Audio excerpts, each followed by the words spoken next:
Salam alaikum tout le monde, j'espère que vous allez bien. Dites-moi si vous me recevez bien en commentaire, dites-moi si le son est bon de votre côté. Bienvenue à toutes et tous, bienvenue dans ce nouveau ADC Live, 616e édition. C'est un plaisir de vous retrouver de nouveau aujourd'hui pour partager avec vous un bon moment plein d'informations intéressantes. Nous apprendre ensemble plein de choses concernant l'actualité immobilière en Algérie. Mais avant ça, petite introduction de rigueur pour les personnes qui viennent ici pour la première fois et qui ne connaissent pas la chaîne. Algérie Digital Club est une chaîne qui existe depuis maintenant 2023, qui a pour vocation de promouvoir l'Algérie auprès des Algériens et des non-Algériens au travers de ses avancées, de son potentiel, de ses talents, que ce soit au travers de lives comme celui-ci que j'anime quasiment quotidiennement, au travers de vidéos que je produis sur ma chaîne et de la newsletter que j'envoie toutes les semaines. D'ailleurs, pour les personnes qui ne sont pas inscrites à la newsletter, vous pouvez le faire, le lien est disponible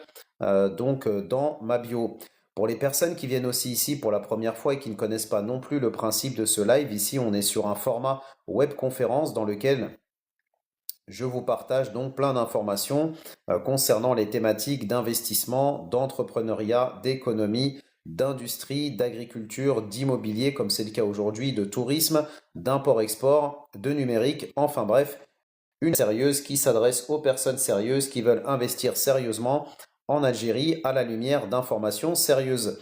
Et puisque nous parlons d'informations et de travail sérieux, je rappellerai que vous pouvez retrouver toutes les ressources utiles de mes lives, que ce soit des textes de loi, guides pour investir, exporter, des actualités, des articles thématiques, des informations sur les aides de l'État, les structures d'accompagnement et de financement, des PDF divers et variés, des informations sur les événements business des aides, ainsi que les replays et les résumés de mes lives, tout ça disponible sur la plateforme de sociofinancement Buy Me a Coffee, plateforme qui, je le rappelle, est utilisée quotidiennement par près de 150 porteurs de projets et investisseurs qui, eux, ont compris que l'avenir était en Algérie et qui se donnent tous les moyens de concrétiser leurs projets dans notre pays d'avenir. Donc, partons du bon pied et faisons les choses, on va dire, de manière constructive. Je vous invite à partager ce live au maximum à vos amis, vos familles, vos proches en envoyant en republiant ce live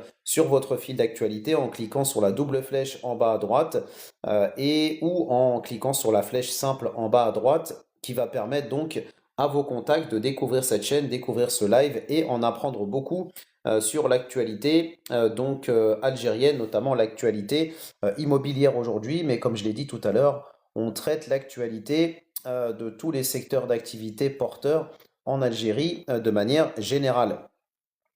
Donc aujourd'hui, on va parler donc d'actualité immobilière bien évidemment, mais avec un premier article intéressant justement sur les 10 étapes pour obtenir l'agrément de promoteur immobilier donc en 2026.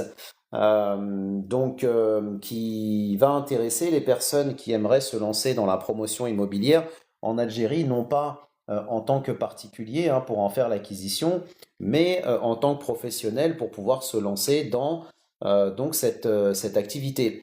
Je rappelle que nous avons déjà traité ce sujet à plusieurs reprises, alors pas l'article d'aujourd'hui, mais la thématique de la promotion immobilière en Algérie. Notamment, il y a quelques semaines, je vous avais fait un live sur les choses à savoir pour devenir promoteur immobilier en Algérie, mais aussi par la même occasion pour pouvoir donc retrouver un promoteur aussi immobilier sérieux dans le pays. Parce que si vous ne savez pas quelles sont les obligations, les prérogatives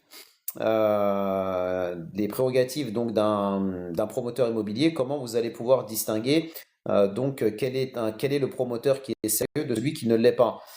Et souvent, c'est un peu le souci aussi qu'on peut avoir dans notre communauté, c'est des personnes qui se précipitent dans l'achat immobilier en se disant ah bah tiens, moi j'ai envie d'avoir un appartement au bled, je vais m'acheter un appart, je cours pour trouver donc un promoteur qui va me proposer un bien qui correspond à mon budget. Sauf que ça, normalement, dans la logique des choses, doit intervenir en dernier dans votre parcours finalement d'achat immobilier en Algérie.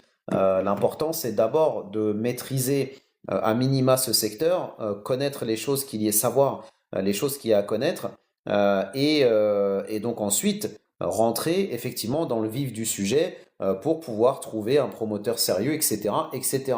Donc en bref, le budget c'est bien, mais il faut d'abord se former, si on peut dire, à ces thématiques avant de passer donc à la phase réelle d'acquisition d'un bien. Parce que sinon, dans le cas contraire, qu'est-ce qui se produit? Ben, il se produit qu'on a des Algériens, des Algériennes qui vont faire l'achat d'un bien en Algérie sans même prendre la peine de savoir bah, qu'est-ce que doit faire un promoteur, quelles sont ses obligations, qu'est-ce que dit la loi, etc., etc., qui vont faire l'acquisition d'un bien, et quand ils vont se retrouver une main devant, une main derrière, eh ben, ils vont se dire, ouais, mais ça, je ne le savais pas. Oui, mais je ne savais pas, c'est pas une excuse. Surtout que vous avez justement cette chaîne qui est là pour vous informer depuis 2023 sur ces thématiques et sur ces sujets. Donc dire je ne savais pas, c'est un peu fort de café quand vous avez quelqu'un qui est là justement depuis toutes ces années pour vous partager ces informations. Encore faut-il le savoir, encore faut-il connaître cette chaîne, ça je suis bien d'accord avec vous pour le coup, mais vous avez probablement des personnes, comme je l'ai dit tout à l'heure, dans votre réseau, hein, des amis, de la famille, des proches, des commerçants, etc., etc., qui ont envie de faire l'acquisition d'un bien en Algérie, qui sont peut-être même actuellement en cours de recherche active, hein, qui ont le budget, qui ont tout ce qu'il faut, mais qui ne sont pas forcément formés ou en tout cas informés des choses qu'il faut absolument connaître avant de se lancer dans ce secteur. C'est pour ça que je vous dis, si vous avez des gens dans votre réseau qui sont concernés, invitez-les ici et croyez-moi, ils vont vous remercier pour tout ce qu'ils vont apprendre. Inch'Allah. Donc, n'hésitez pas à liker, partager, commenter. N'hésitez pas à passer le salam en commentaire, hein, même si vous n'avez rien de particulier à dire. Passez juste le salam, qu'on sache que vous êtes là. Ça fait toujours plaisir de pouvoir échanger avec d'autres personnes et découvrir aussi de nouvelles personnes. On s'enrichit les uns des autres. L'Algérie, donc, entre dans une nouvelle ère de modernisation où la qualité de vie des citoyens et la transparence des acteurs économiques deviennent des priorités nationales. Dans cette dynamique, l'agrément promoteur immobilier en Algérie joue un rôle essentiel. Il structure donc et encadre et professionnalise un secteur au cœur du développement urbain. Pour tout futur projet et promoteur immobilier d'ailleurs, qu'il soit issu de la diaspora ou déjà ancré dans le marché national, obtenir l'agrément de promoteur immobilier en Algérie représente bien plus qu'une simple formalité administrative. C'est la clé d'entrée vers la légitimité, la confiance et la réussite durable. Salam alaikum Crespo, bienvenue à toi, bienvenue chez toi Frangin, j'espère que tu vas bien. Effectivement, l'agrément de promoteur immobilier, pour rappel, est quelque chose que tout promoteur immobilier doit obligatoirement détenir, hein. Et en Algérie, vous avez des personnes qui se lancent dans la promotion immobilière et qui n'ont pas cet agrément. Ça veut dire que légalement, ils ne sont pas considérés comme étant des promoteurs. Et pourtant, vous en avez certains qui ont pignon sur rue, qui ont lancé des programmes en Algérie dans la promotion.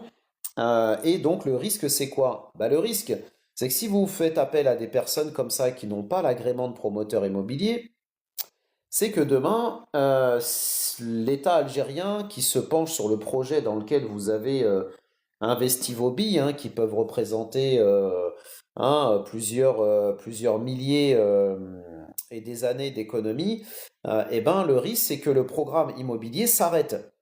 Donc si le programme immobilier en question s'arrête, ça veut dire que l'État algérien va bloquer votre projet, donc avec la somme que vous avez déposée qui va être perdue, parce que le promoteur, ou en tout cas celui qui s'est présenté comme étant un promoteur, n'en est en réalité pas un.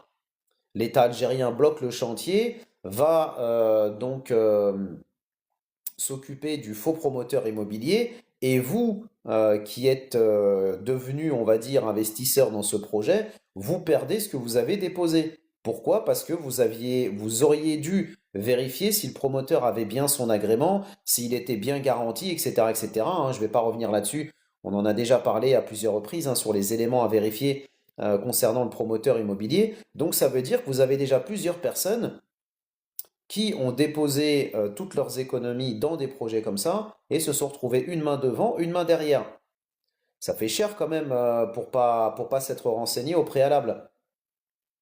Salam alaikum Astigmate, bienvenue à toi, bienvenue chez toi. Face aux nouvelles exigences du décret exécutif 19-243 et de la loi 11-04, nombreux sont ceux qui cherchent à comprendre comment monter leur dossier, garantir leur conformité et sécuriser leur financement. L'objectif donc de ce premier article est de répondre à ces besoins précis, informations claires, assistance réglementaire, accompagnement administratif et montée en compétences. Salam alaikum Raza, bienvenue à toi, bienvenue chez toi.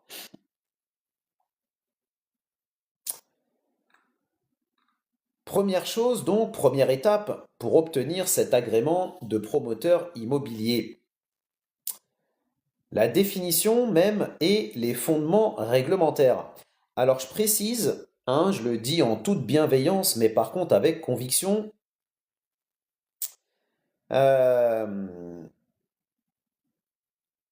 si vous voulez faire les choses bien, il faut qu'on s'entende bien, hein, les frangins, les frangines, si vous êtes dans le live, si vous êtes doué d'intelligence et que vous avez un cerveau qui fonctionne correctement. Écoutez-moi bien et essayez s'il vous plaît de comprendre ce que je veux vous faire comprendre. Il faut, dans la vie, si vous avez envie d'avancer sur un projet et avancer de manière sérieuse, il faut savoir consacrer du temps et consacrer des ressources pour pouvoir se renseigner sur une thématique qui vous est chère ou une thématique dans laquelle, ou un secteur dans lequel vous avez envie d'investir. Et effectivement, ici, je partage énormément d'informations. Alors, ces informations, pour certains, effectivement, pour ceux qui ne sont pas contributeurs, je peux comprendre que toutes ces informations partagées peuvent être un peu perturbantes et certains pourront dire indigestes, dans le sens où bah, il y a beaucoup d'informations, tout ce que tu nous donnes, tu veux qu'on fasse quoi avec? On est perdu, on peut pas tout noter, on peut pas, on va dire, tout retenir, etc., etc. Donc, ça peut être perturbant. Oui, mais comme il y a toujours une solution à tout dans la vie, la solution s'appelle Buy Me a Coffee. Sur Buy Me a Coffee, à chaque fin de live, je mets à disposition toutes les ressources que j'ai partagées dans le live en question, ainsi que le replay et le résumé du live. Donc, les personnes qui se disent, moi, je ne peux pas tout enregistrer, j'ai pas le temps, vous avez tous les articles sur Buy Me a Coffee. Les personnes qui disent, ouais, mais lire, c'est pas mon kiff, moi je préfère écouter les lives, etc.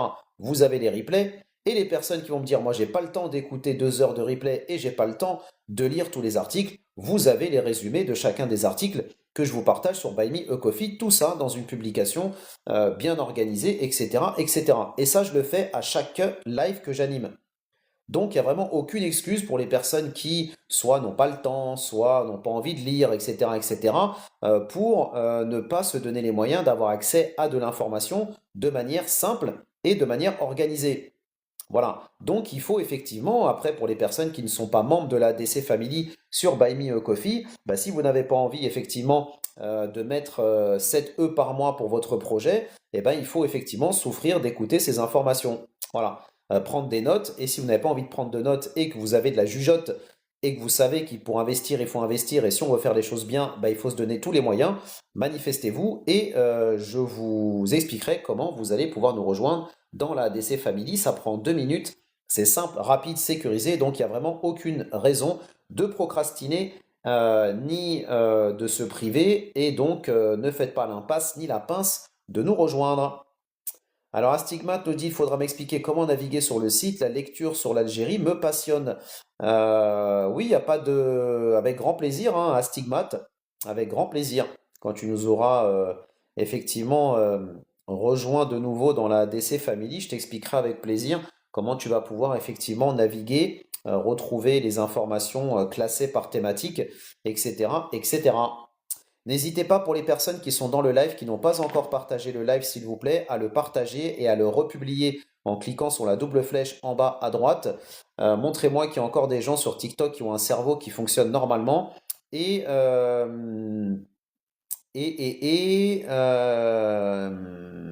qu'est-ce que je voulais dire? N'oubliez pas aussi d'envoyer le cœur du jour, s'il vous plaît, les frangins et les frangines. Donc, en décembre 2023, donc là on parle de cette première étape sur les 10 pour obtenir donc l'agrément de promoteur immobilier en 2026. Je rappelle aussi une information intéressante d'ailleurs, euh, que certains dans le live peuvent se poser à juste titre. Peuvent se demander, oui, très bien, comment obtenir l'agrément de promoteur immobilier? Bon, ça, tu vas nous dire, c'est de la partie administrative, mais si j'ai envie de me lancer et de devenir promoteur immobilier en Algérie, moi, j'ai pas de terrain. Alors, je fais comment? Eh ben, la réponse à ça, on va dire, il y a une réponse. On va dire, il peut y en avoir d'autres après, hein. On peut toujours obtenir, faire des demandes pour obtenir des financements, en finance islamique notamment, en Algérie. C'est ça l'avantage, hein. Quasiment toutes les banques publiques et banques privées en Algérie aujourd'hui proposent des financements en finance islamique, c'est-à-dire sans riba. Et donc ça, c'est la première chose. Si vous avez, on va dire, un petit quelque chose, une amorce de départ, de pouvoir compléter ça avec effectivement donc un financement. Ça, c'est la première chose. Maintenant, vous pouvez aussi, via l'État algérien notamment, l'État algérien met à disposition des parcelles de terrain qui s'appellent du foncier urbain. Et donc, ce foncier urbain sont des parcelles en fait de terrain que l'État algérien qu'on dédie pour justement les projets dans la construction donc immobilière et notamment la promotion immobilière. Donc ça, effectivement, c'est aussi quelque chose qui est intéressant. Et ce projet, enfin ces parcelles de terrain, vous allez en être locataire, puisque ces terrains sont des parcelles en concession, mais ces concessions peuvent être convertibles en cession. Ça veut dire qu'au départ, si vous avez un projet intéressant, vous présentez ce projet aux autorités algériennes, via la API notamment, et ensuite vous faites votre demande pour obtenir ce foncier. L'État algérien, s'il estime que votre projet tient la route, peut vous octroyer du foncier urbain. Et si vous respectez effectivement le cahier des charges que vous allez signer avec l'État algérien, vous allez pouvoir donc, selon une procédure que nous avons déjà détaillée ensemble, vous allez pouvoir faire une demande pour convertir cette cession, c'est-à-dire ce terrain que l'État algérien vous a octroyé en location avec une redevance annuelle, va pouvoir le convertir en cession. Ça veut dire que vous allez pouvoir devenir propriétaire de ce terrain. Donc c'est quand même pas mal. Ça veut dire qu'à l'origine, vous n'aviez pas de terrain, et là, non seulement l'État vous en donne un, en tout cas, vous en prête un au départ, mais en plus, peut le convertir ensuite en cession, c'est-à-dire vous pouvez en devenir propriétaire. Elle est pas belle la vie? Astigmate pour l'amorce, en fait, tout dépend de ce que toi tu as. Parce que plus ton amorce en fait sera élevée, c'est-à-dire plus ton capital de départ, ce que tu peux apporter dans le projet va être élevé, plus la banque aussi derrière va pouvoir t'accompagner et donc avoir cette garantie. Après, après c'est ça effectivement je pensais à autre chose, mais ça m'est sorti de la tête. Il y a effectivement cette chose-là. Donc après, plus ton projet aussi immobilier, par exemple, il est élevé, enfin, c'est-à-dire plus l'ampleur de ton projet, de la construction, etc., est élevée, plus forcément tu vas avoir, voilà, c'est ça que je voulais dire, plus tu vas avoir de chances que la banque, on va dire, t'accompagne. Tu vois? On va dire t'accompagne de manière plus approfondie. Après, si tu as aussi des garanties à apporter à la banque, par exemple, si tu as un bien immobilier, par exemple, si tu possèdes déjà un terrain pour lancer la construction et que ce terrain, bah, tu vas le gager, notamment dans le cadre de ton projet, plus c'est des choses que tu vas pouvoir poser sur la table. Donc si tu as d'autres appartements, maisons, terrains, locaux commerciaux, etc., que tu vas pouvoir mettre en hypothèque vis-à-vis de la banque, plus c'est des garanties, donc avec ce dont tu disposes, le capital dont tu viens de parler, tout ça réuni fait qu'effectivement la banque va t'écouter d'une oreille attentive. Salam alaikum Victoire, merci pour la rose. Donc tout ça, en fait, c'est des éléments qui vont jouer en ta faveur et qui vont permettre effectivement à la banque, en tout cas qui va te permettre toi de crédibiliser ton dossier vis-à-vis de la banque.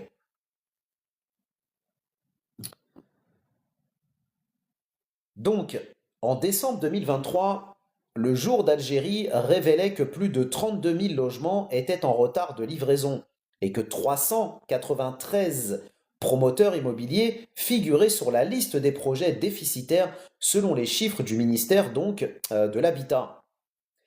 Ces retards massifs ont mis en évidence un problème de fond. De nombreux opérateurs agissant sans véritable contrôle, laissant des milliers de familles dans l'attente d'un logement jamais livré. C'est ça le risque que vous encourez si vous ne vérifiez pas, si vous n'êtes pas au courant des choses que vous devez, enfin, qui doivent être vérifiées avant de vous lancer dans l'immobilier en Algérie. C'est pour ça que je l'ai dit, et je prends toujours cette comparaison pour dire que dans notre communauté, on a des gens qui veulent acheter une Ferrari ou une Formule 1 ou une fusée avant même de savoir la piloter.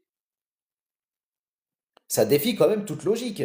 C'est-à-dire qu'on a des gens qui font la course pour essayer d'acheter une Formule 1, pour essayer d'acheter une fusée, et ils n'ont même pas les compétences pour piloter la Formule 1 et piloter la fusée. C'est exactement ça la logique qu'il faut comprendre. C'est-à-dire qu'il faut arrêter de courir derrière un bien immobilier en Algérie en disant je veux acheter, je veux acheter, je veux acheter, hein, et vous tombez sur le premier promoteur qui va vous la faire en mode Nesmlir, et ensuite vous allez vous retrouver une main devant, une main derrière, et après bah, il vous restera que vos yeux, quoi. Donc il faut faire attention à ça, parce que l'Algérie, comme tout autre pays, bah, il y a des risques, et voilà, donc faut pas non plus foncer tête baissée, quoi. Alors un stigmate nous dit on peut acheter dans l'immobilier en tant que locataire en payant un loyer et après ça nous appartient. Oui, alors Astigmat, ça c'est valable pour le programme AADL en Algérie. Mais le programme AADL 3, donc pour le moment, il est fermé. Donc il y a plus d'inscription possible. Voilà. Donc en tout cas, à ma connaissance. Et peut-être qu'on en reparlera dans le live parce que, non, pas dans celui-là, mais peut-être dans un autre, parce qu'il y a des actus qui sont sortis justement sur la partie AADL 3. Euh, donc, en réponse à ces dérives, le ministère de la Justice a rappelé en septembre 2025 que les notaires ne doivent plus valider de contrats de vente issus de promoteurs dépourvus d'agrément afin d'éviter la vente de projets fictifs. Ça aussi, c'est bon à savoir parce que c'est le type de choses que vous allez pouvoir contrôler justement avec le notaire. Et d'ailleurs, le notaire en Algérie devient de plus en plus en fait une pièce maîtresse dans le pays parce que c'est sur les notaires que repose aussi aujourd'hui le fait on va dire, d'être les garants quelque part d'une transaction immobilière, euh, on va dire, conforme et sécurisée, notamment le fait de ne plus accepter de paiement en espèces. Hein, ça, c'est depuis le 1er janvier 2025, on en a suffisamment parlé. Cette décision marque une volonté claire, protéger les acquéreurs et renforcer la légitimité des véritables professionnels du secteur.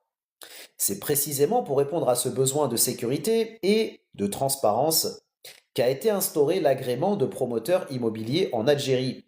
Il s'agit d'une autorisation officielle délivrée par l'État à toute personne physique ou morale souhaitant exercer la promotion immobilière. Donc vous le voyez, les informations que je vous partage aujourd'hui ne sont pas des informations qui sont simplement dédiées aux personnes qui veulent devenir des professionnels, c'est-à-dire des promoteurs immobiliers au sens stricto sensu. Ça s'adresse aussi aux personnes qui veulent faire appel aux promoteurs immobiliers dans le cadre de leur projet. Encore une fois, si vous ne savez pas quelles sont les prérogatives du promoteur immobilier, comment vous allez pouvoir vérifier si ce promoteur est conforme ou pas? On ne vous demande pas de connaître la législation pour être vous-même limite aussi calé qu'un promoteur immobilier, mais au moins d'avoir les bases. L'agrément prouve que le promoteur possède les capacités techniques, financières, mais aussi morales nécessaires pour gérer un projet immobilier. C'est à ça que sert cet agrément. Depuis le décret exécutif de 2019, cette délivrance relève désormais des wilayas, ce qui permet un meilleur suivi local. Et donc, si vous avez demain un promoteur immobilier qui vous intéresse, renseignez-vous auprès de la wilaya pour faire une petite enquête sur lui et savoir si c'est un promoteur qui a bien son agrément notamment. En pratique, aucune personne qui souhaite devenir promoteur immobilier en Algérie ne peut lancer, vendre ou livrer un projet sans cet agrément donc qui est prévu par la loi de 2011. Je rappelle pour les membres de la ADC Family, hein, comme d'habitude, je vous partagerai l'article en question et dans l'article en question, vous aurez toutes les références liées au texte de loi en question. Comme ça vous permettra de creuser ce sujet. Donc, d'ailleurs, certains textes de loi, on les a vus ensemble dans le cadre du live précédent que je vous ai fait justement sur les promoteurs immobiliers.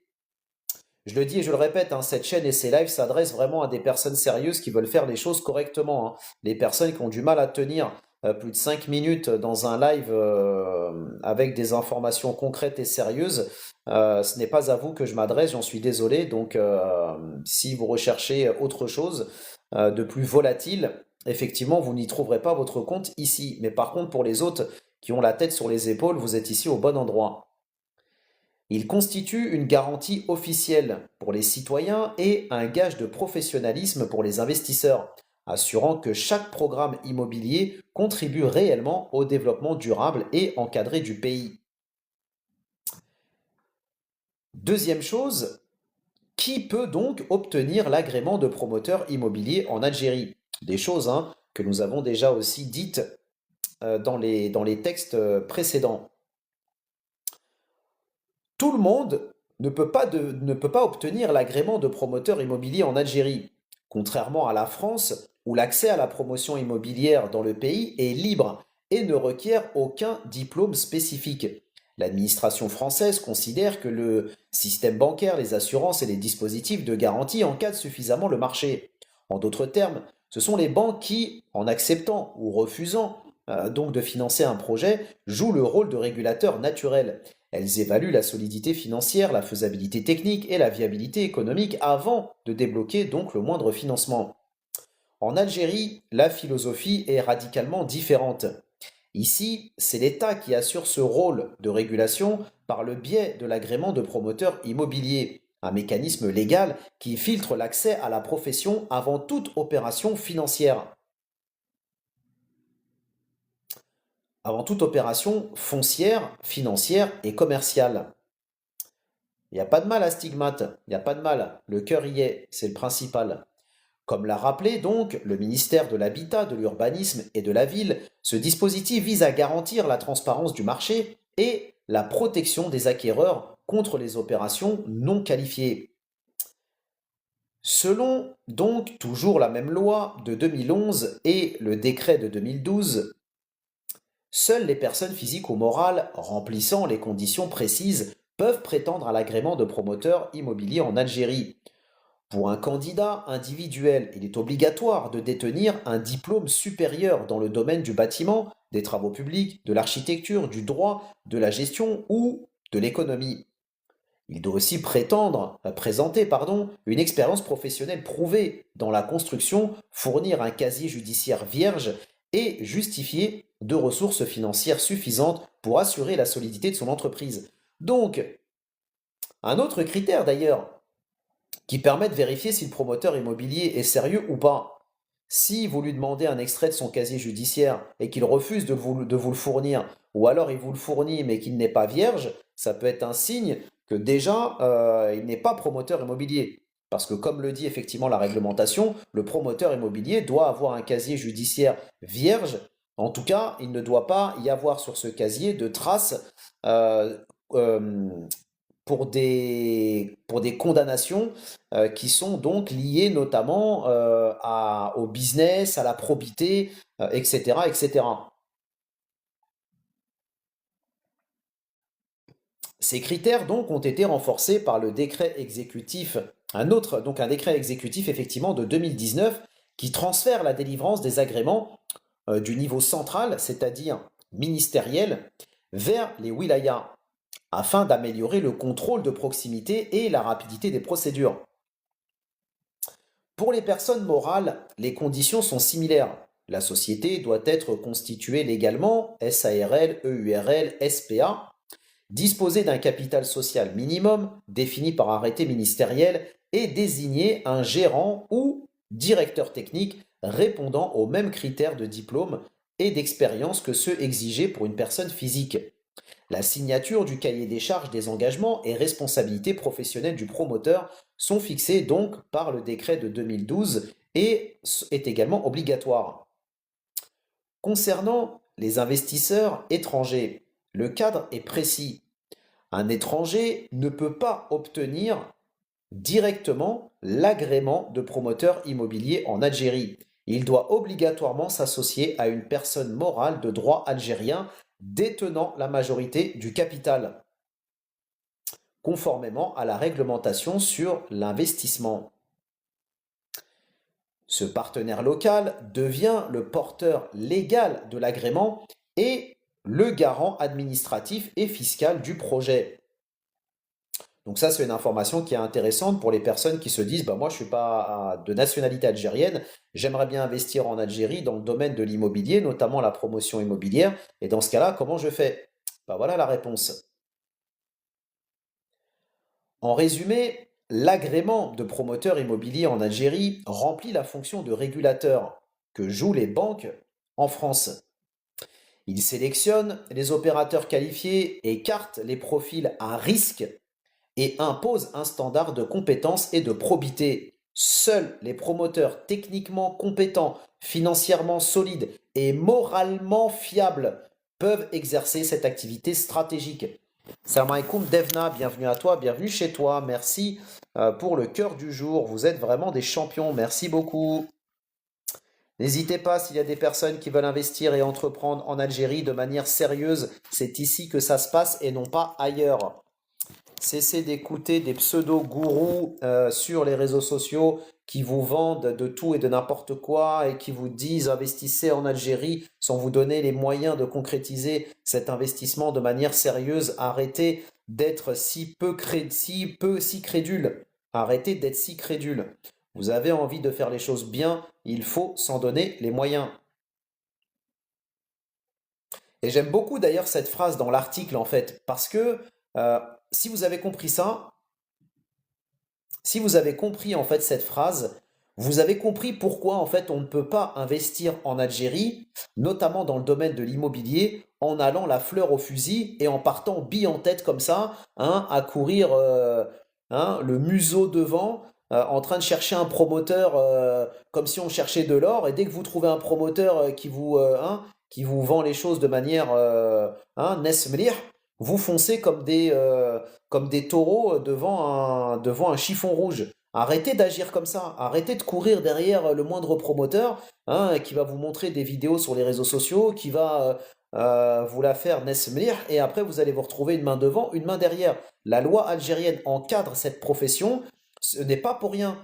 C'est justement pour faire en sorte que vous puissiez faire les choses de manière cadrée. Mais pour faire les choses de manière cadrée, comme je l'ai dit et je le répète et je le répéterai, encore faut-il savoir ce qu'il faut vérifier chez un promoteur avant de passer à la caisse. Alors Devna nous dit, vous avez tout à fait raison, c'est ce que je suis en train de faire. Qu'est-ce que tu es en train de faire, Devna? Donc, si vous avez compris cette phrase que je vais vous répéter, vous avez tout compris. Seuls les promoteurs techniquement compétents, financièrement solides et moralement fiables, peuvent exercer cette activité stratégique. Aujourd'hui, on en est loin. Hein. On échange des fois avec des promoteurs qui vous répondent une fois sur 15. Vous leur demandez des documents, ils ne vous les donnent pas. Vous posez des questions sur la solidité financière. C'est comme si vous lui avez demandé de lui donner tout son patrimoine. Hein, et quand vous cherchez à vérifier s'il a de l'expérience, s'il a des références, il s'offusque comme si c'était un crime de lèse-majesté. Normalement, si tu as un promoteur immobilier fiable, tu n'as aucun problème à montrer tes compétences, tu n'as aucun problème à prouver que tu es techniquement compétent. Pareil aussi pour prouver ta solidité financière. Et c'est pareil aussi, tu n'as aucune restriction normalement pour pouvoir prouver ta bonne foi, ta probité et le fait que tu sois moralement irréprochable. Ceux qui au contraire bug là-dessus, c'est qu'il y a anguille sous roche. Salam alaikum Naj, bienvenue à toi, bienvenue chez toi. Alors Devna nous dit, je cherche actuellement une banque qui permet aux acheteurs de payer via un lien de paiement en Algérie. Je recherche actuellement une banque qui permet aux acheteurs. Ouais. Dans le cadre de quoi? D'opérations immobilières, Devna? C'est ça? Pour sécuriser en fait sécuriser l'achat, c'est ça que tu veux dire? Alors dans l'immobilier, il me semble que c'est le notaire hein, qui est le tiers de confiance dans cette histoire.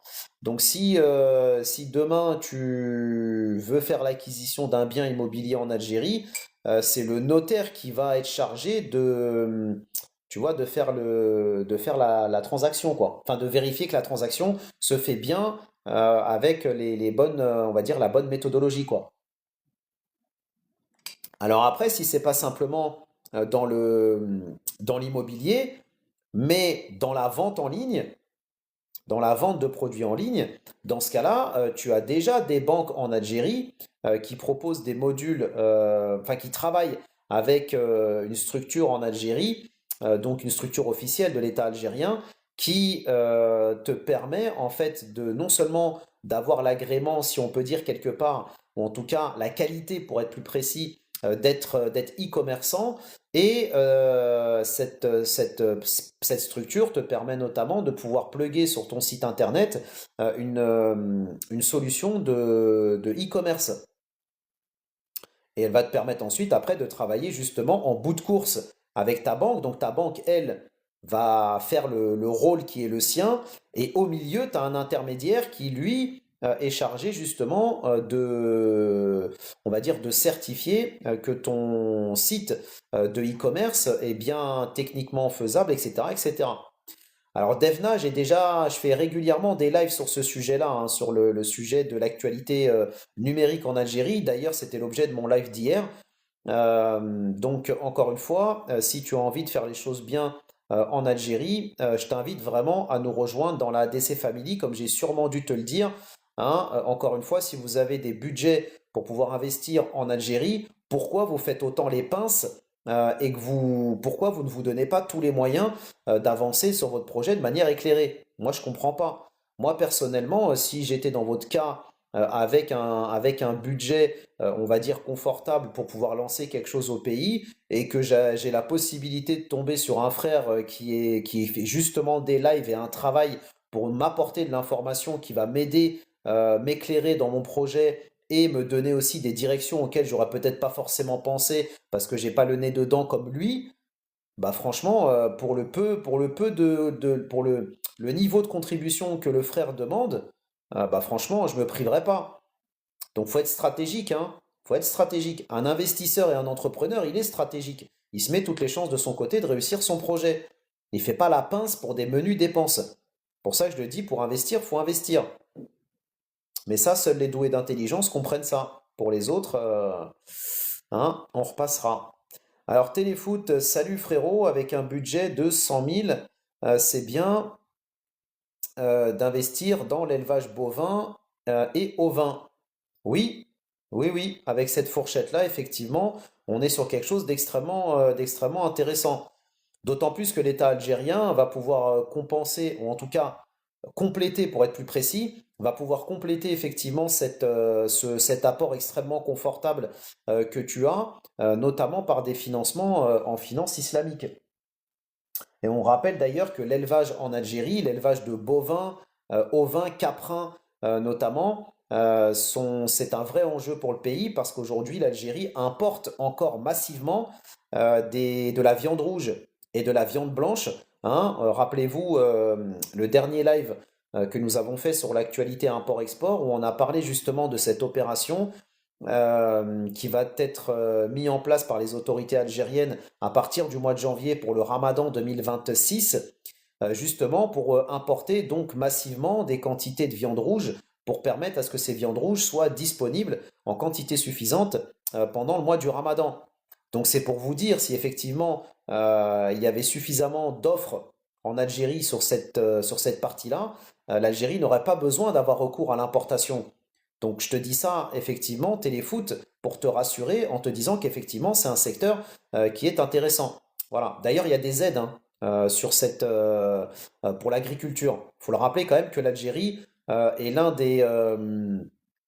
est l'un des pays d'Afrique, si ce n'est au monde, qui aide le plus avec des dispositifs d'accompagnement et de financement les opérateurs économiques qui veulent investir dans le secteur de l'agriculture.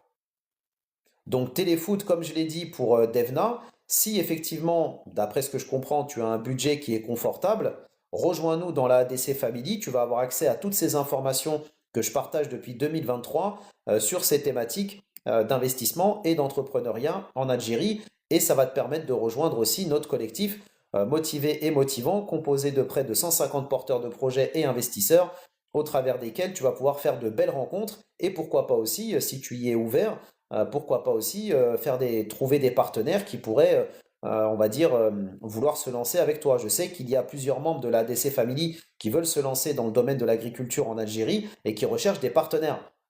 Donc toi, en plus, tu as un apport qui est confortable. Et de l'autre côté, on a des personnes motivées et motivantes qui ont envie d'entreprendre dans ce secteur. Donc, faut pas se priver.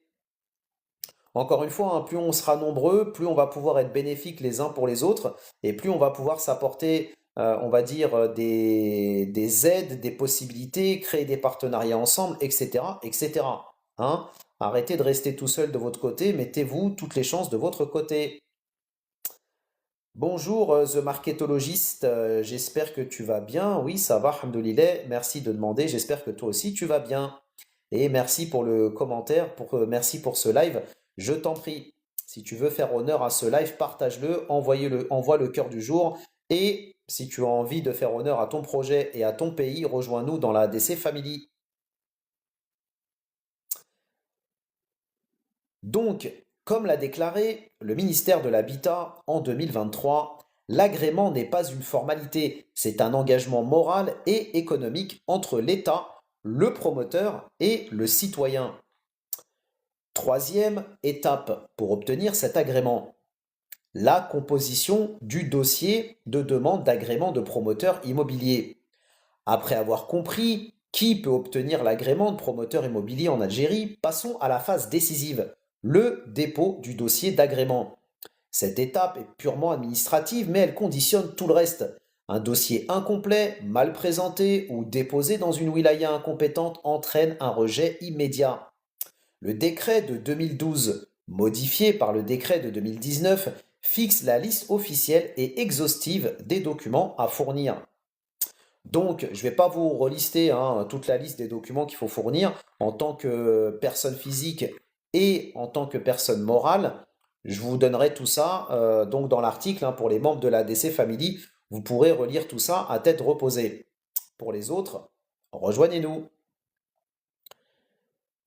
Quel est donc le rôle du wali dans tout ça? Puisqu'on a dit que l'obtention de l'agrément de promoteur immobilier dépendait du wali.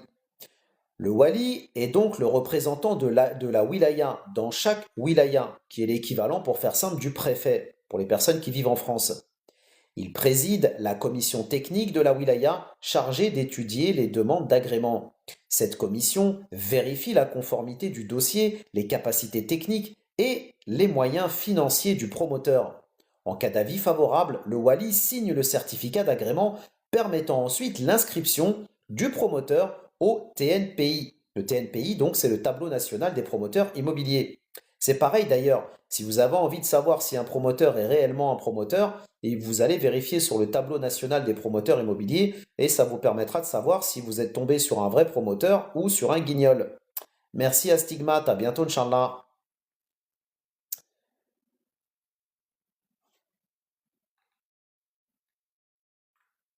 Une fois le dossier accepté, le certificat d'agrément donc est délivré et le promoteur est inscrit sur ce fameux tableau.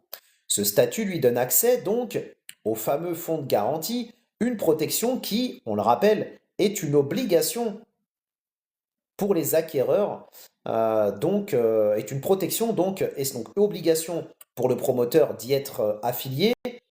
C'est une protection essentielle pour les acquéreurs en cas de défaillance du promoteur. Je ne vais pas revenir là-dessus, on en a déjà parlé à de multiples reprises. Pour les personnes qui veulent creuser le sujet, rendez-vous sur Buy Me a Coffee. Ainsi, le dépôt du dossier n'est pas une simple formalité administrative comme on l'a dit. C'est une démarche de transparence qui engage la responsabilité du promoteur et confirme sa légitimité dans un marché désormais encadré et professionnalisé. Une fois le dossier déposé, vous avez la possibilité donc de créer un compte en ligne sur le site du ministère de l'Habitat et de suivre donc l'évolution de votre demande d'agrément.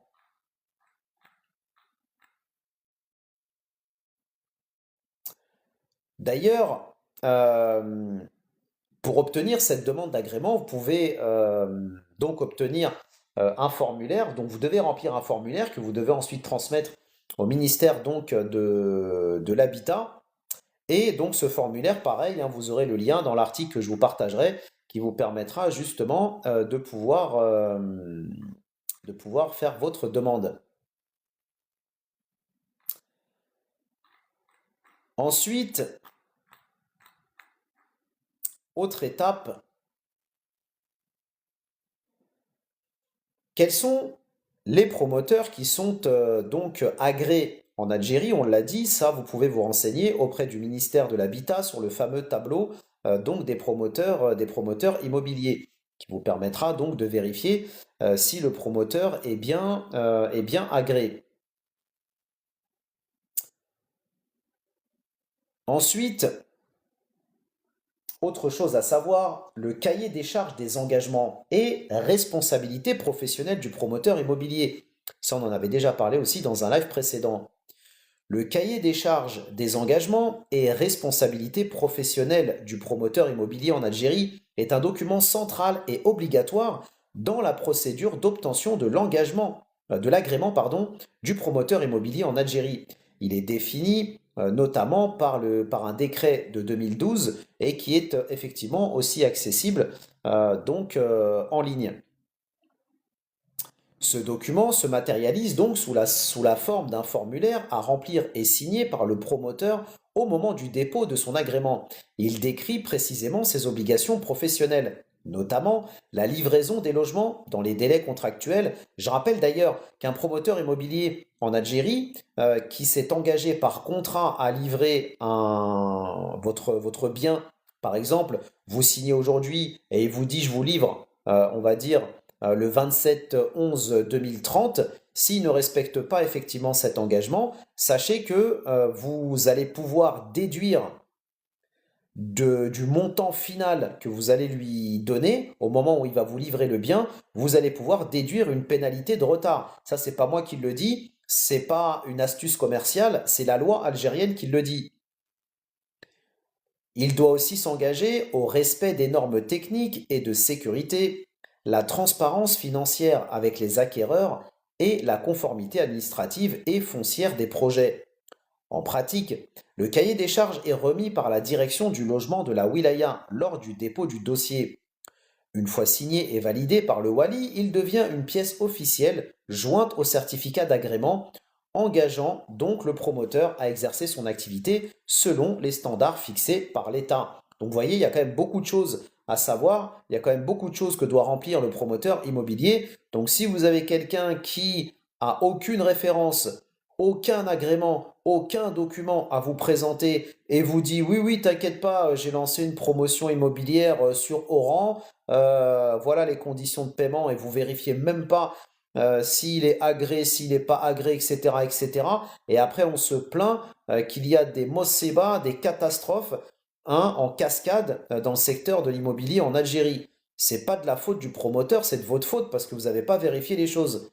Le promoteur, lui, s'il met des carottes, bah, à la limite, on va dire c'est pas bien, mais lui, il a essayé. Bien que ce soit condamnable, hein, on est d'accord. C'est pas ce que je dis pas le contraire. Mais on va dire, lui, il a lancé ses dés, il a essayé de mettre des carottes, bah si vous en a mis une, c'est parce que vous n'avez pas vérifié les choses. Donc c'est de votre faute. C'est pas de la sienne. Eh oui, eh oui. Salam alaikum, bis, bienvenue à toi, bienvenue chez toi. Souvent, on a des Algériens qui disent ouais, mais moi j'ai investi en Algérie, j'ai acheté dans l'immobilier, le promoteur il n'était même pas agréé, j'ai déposé toutes mes billes, et bah, je fais comment maintenant? Bah, tu te poses la question de savoir comment tu fais maintenant, mais tu aurais dû te poser la question de savoir comment il fallait faire avant. Parce que c'est ça en fait la chose. C'est pour ça que je dis, et je le répète, avant d'acheter une Formule 1, Prenez d'abord des cours pour savoir la piloter. Une fois que vous savez piloter une Formule 1, vous pouvez l'acheter. Et non l'inverse. Salam alaikum, frangin. Alors, Miss Pom Pom nous dit donc, des papiers, il y a aussi plein de falsifications. Oui, oui, effectivement. Mais c'est pour ça qu'il y a des choses à vérifier là-dessus. Vérifier auprès du notaire, vérifier auprès des services de l'urbanisme, du cadastre, d'Altrab, etc., etc. Il y a des structures auprès desquelles tu peux vérifier derrière. Et si jamais vous tombez sur une super pépite et que vous vous dites, ah bah là, c'est le moment, j'ai trouvé quelque chose d'intéressant, entourez-vous de personnes qui vont pouvoir sécuriser ce que vous faites. Le notaire, de toute façon, il en fait partie, il fait partie intégrante de ça, mais entourez-vous aussi, par exemple, d'avocats spécialisés en droit immobilier. Mieux vaut prendre un avocat spécialisé en droit immobilier qui va pouvoir vous aider dans ce projet, quitte à y mettre quelques billes sur la table, mais encore une fois, soyez stratégique. Bis bis, je vais répondre à ta question. T'inquiète pas, tu es dans l'ascenseur. Je vais monter bientôt à ton étage. Patiente, frangin. Inch'Allah. Donc,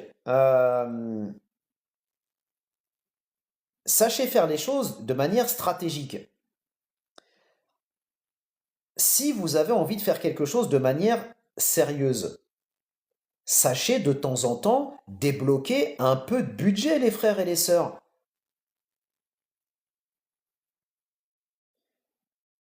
Sachez mettre un peu de budget, les frères et les sœurs, pour sécuriser ce que vous faites. Heureusement que tous ne sont pas comme ça, mais arrêtez, pour celles et ceux qui sont dans cette mentalité, arrêtez d'être des pinces, les frères et les sœurs.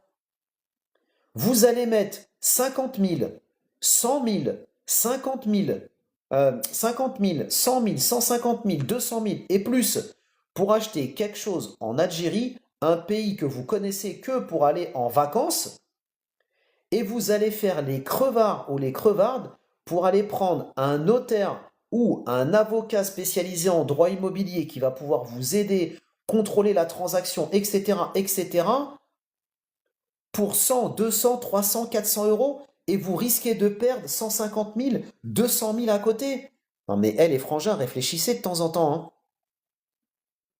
Faut que ça percute à un moment donné, faut essayer d'être stratégique dans les choses. Et bien ici, c'est pareil. C'est exactement le même principe. Ici, je fais ce travail que je fais depuis 2023 avec toutes ces informations que je vous partage sur le secteur de l'immobilier, le secteur de l'agriculture, de l'industrie, du tourisme, de l'import-export, du numérique, etc., etc.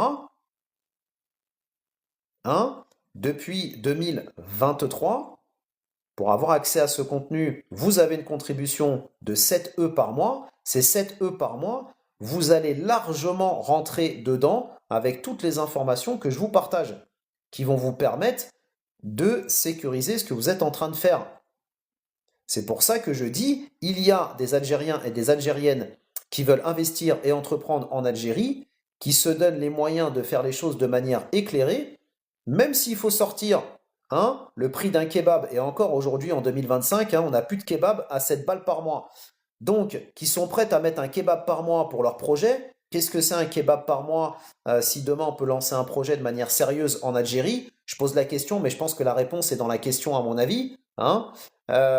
Versus ceux qui sont même pas prêts à sortir un kebab par mois et qui ensuite vont tâtonner pendant des mois et des années, que vous allez revoir ici dans les lives, à venir vous expliquer, à vous poser des questions, parce que j'en vois de mois en mois qui viennent tous les mois ou toutes les semaines poser des questions. Oui, mais comment on fait? Oui, mais comment ceci? Mais comment cela? Et à chaque fois, je leur répète la même chose. Buy me a coffee, buy me a coffee, buy me a coffee. Et les mecs, ils veulent pas. Ils veulent pas, mais par contre, ils sont toujours là en train de chercher des informations, en train de vous poser des questions, etc., etc. Soyez stratégiques, les frères et les sœurs. Soyez stratégiques. Donc, pour répondre à la question de Miss Pom Pom et à la question de Biz, parce que c'est deux questions qui sont intimement liées, en tout cas ici. Donc, Biz nous dit, je suis intéressé pour faire un business en Algérie. Pour créer une société en Algérie, c'est compliqué. Très bien. Alors, exactement, Devna, tout à fait. Il a très bien résumé, il ou elle a très bien résumé d'ailleurs, mais je vais répéter pour que ce soit clair pour tout le monde. Et si vous avez un projet en Algérie, vous devriez normalement, si vous avez un cerveau qui fonctionne normalement, je ne le dis pas avec condescendance, hein, je le dis vraiment avec bienveillance, mais pour qu'en fait vous puissiez faire un saut qualitatif et que vous puissiez en fait être actif et active rapidement. Ici, encore une fois, si des fois vous avez l'impression que j'emploie des mots ou que j'ai une posture verbale, etc., etc., et que vous vous dites, bon, c'est qui celui-là pour nous parler comme ça? C'est pas du tout le style du personnage. Mais si je le fais de manière provocateur et je le fais de manière volontaire pour créer un électrochoc dans le cerveau de nos frères et nos sœurs, pour que vous puissiez en fait comprendre qu'à un moment donné, si on veut euh, le beurre, eh ben, effectivement, on veut le beurre, mais il ne faut pas vouloir le beurre, l'argent du beurre et la crémière. Donc il faut à un moment donné savoir ce qu'on veut. Est-ce que c'est le beurre qu'on veut ou est-ce que c'est le doigt qu'on veut, c'est tout le bras, c'est tout le corps. Il faut savoir, faut savoir être intelligent et stratégique. Donc, euh, comment créer effectivement une société en Algérie? Quels sont les business porteurs en Algérie, les secteurs d'activité porteurs, quelles sont les structures d'accompagnement, de financement, quelles sont les aides de l'État, les secteurs prioritaires, etc., etc., les actualités sectorielles dans tous les secteurs d'activité porteurs, etc., etc. C'est ça l'objectif de cette chaîne depuis 2023. Bien, pour vous permettre de pouvoir comprendre tout ça et d'avoir accès à toutes ces informations, j'ai créé une page depuis maintenant 2 ans sur la plateforme Buy Me a Coffee. Et sur cette plateforme, vous y retrouverez justement toutes les ressources utiles que je partage dans chacun de mes lives. Donc, Salam alaikum M51, bienvenue à toi, bienvenue chez toi. J'espère que tu vas bien. Donc, quand vous allez vous connecter sur la plateforme, en tant que membre de la DC Family, vous allez y retrouver tous les dossiers que j'ai créés sur la plateforme et qui sont donc des dossiers génériques consacrés à chaque secteur d'activité que l'on traite ici. Industrie, immobilier, import-export, automobile, etc., etc. Dans chacun de ces dossiers, immobilier aussi en fait partie notamment. Dans chacun de ces dossiers, vous allez y retrouver un sous-dossier par live. Par exemple, aujourd'hui, avec le dossier, avec le live d'aujourd'hui, vous allez avoir donc un nouveau sous-dossier dans le dossier immobilier, dans lequel vous allez y retrouver tous les liens, Inch'Allah, des articles que nous allons partager aujourd'hui. Vous allez y retrouver les résumés de ces articles pour les gens qui n'ont pas le temps de lire tous les articles et qui veulent aller vite. Et si jamais ils trouvent un résumé, le résumé d'un article intéressant, ils pourront ensuite aller dans l'article pour le lire entièrement. Et le replay du live. Donc, ce que je fais, ce que je viens de vous expliquer, là maintenant pour le live d'aujourd'hui, je le fais systématiquement pour tous les lives, y compris donc pour tous les lives que j'anime depuis maintenant 2023. Donc ça fait un paquet d'informations qui sont facilement, on va dire, retrouvables, consultables et classées donc pour les personnes qui effectivement s'intéressent à ces thématiques. Donc, quelles sont ces ressources en question, me direz-vous? Ce sont des textes de loi, guides pour investir, exporter, des actualités, des articles thématiques, des informations sur les aides de l'État, les structures d'accompagnement, de financement, des PDF divers et variés, des informations sur les événements business des aides, les replays, ainsi que les résumés de mes lives. Donc ces 7 E, effectivement, Miss Pom Pom, servent à donc nous rejoindre dans la DC Family et de me permettre de continuer de faire ce que je fais. Et je rappelle que près de 150 membres de la DC Family, donc qui sont des porteurs de projets investisseurs, nous ont déjà rejoints. dont certains d'ailleurs sont ici présents, comme M51 au passage, Raza aussi que j'ai vu passer tout à l'heure, je ne sais pas s'il est toujours dans le live, il y a notre frangin aussi avec le drapeau algérien sur son pseudo, c'est pareil, qui est membre de la ADC Family aussi. Donc, Miss Pom Pom et Biz, si effectivement j'en crois ce que vous dites, c'est-à-dire que votre objectif c'est d'investir en Algérie et que vous vous intéressez à ces thématiques, cette plateforme est la plateforme sur laquelle vous devez absolument être connecté si vous avez besoin d'informations factuelles, actuelles, sérieuses et sourcées pour démarrer quelque chose dans le pays. Et c'est pour ça que je l'ai dit en préambule avant de vous répondre qu'il faut savoir investir pour investir. Si vous n'êtes pas prêt à mettre 7 E par mois dans votre projet, c'est que vous-même ainsi que votre projet ne sont pas des projets sérieux. Car ça n'existe pas un investisseur ou un entrepreneur qui n'est pas prêt à investir pour la réussite de son projet. On appelle ça un utopiste, on appelle ça une rêveuse, mais on n'appelle pas ça un porteur de projet sérieux ou un investisseur sérieux. Ça n'existe pas dans aucun pays au monde d'ailleurs.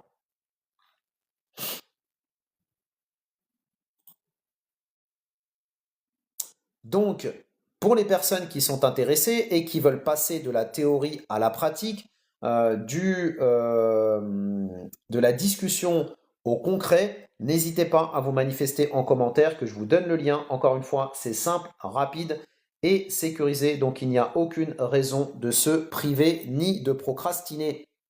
Il est 11h13 chez moi, à 11h15 pour les personnes intéressées, vous nous aurez rejoint. Il n'y a pas d'engagement. Le seul engagement que vous avez, c'est vous-même vis-à-vis de votre propre projet. Si votre projet est un projet sérieux, c'est lui qui vous engagera à rester parmi nous parce que votre projet nécessitera de l'information et c'est ça qui vous permettra donc de pouvoir avancer. Ken Pachi, on parle pas avec les personnes bercées trop proches du mur. Désolé.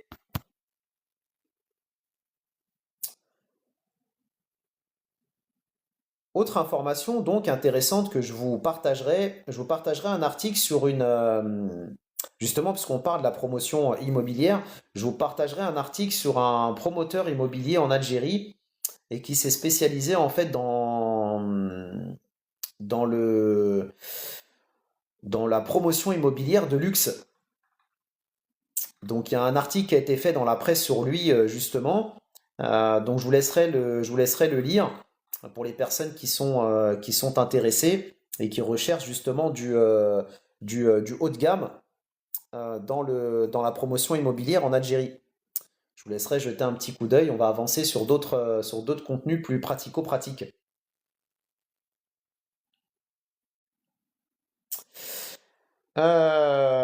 Surfer nous dit, tu dis 1, 2, 3, vive à l'Algérie, je m'abonne. Bah écoute, 1, 2, 3, vive à l'Algérie, plutôt 3 fois qu'une même, Surfer.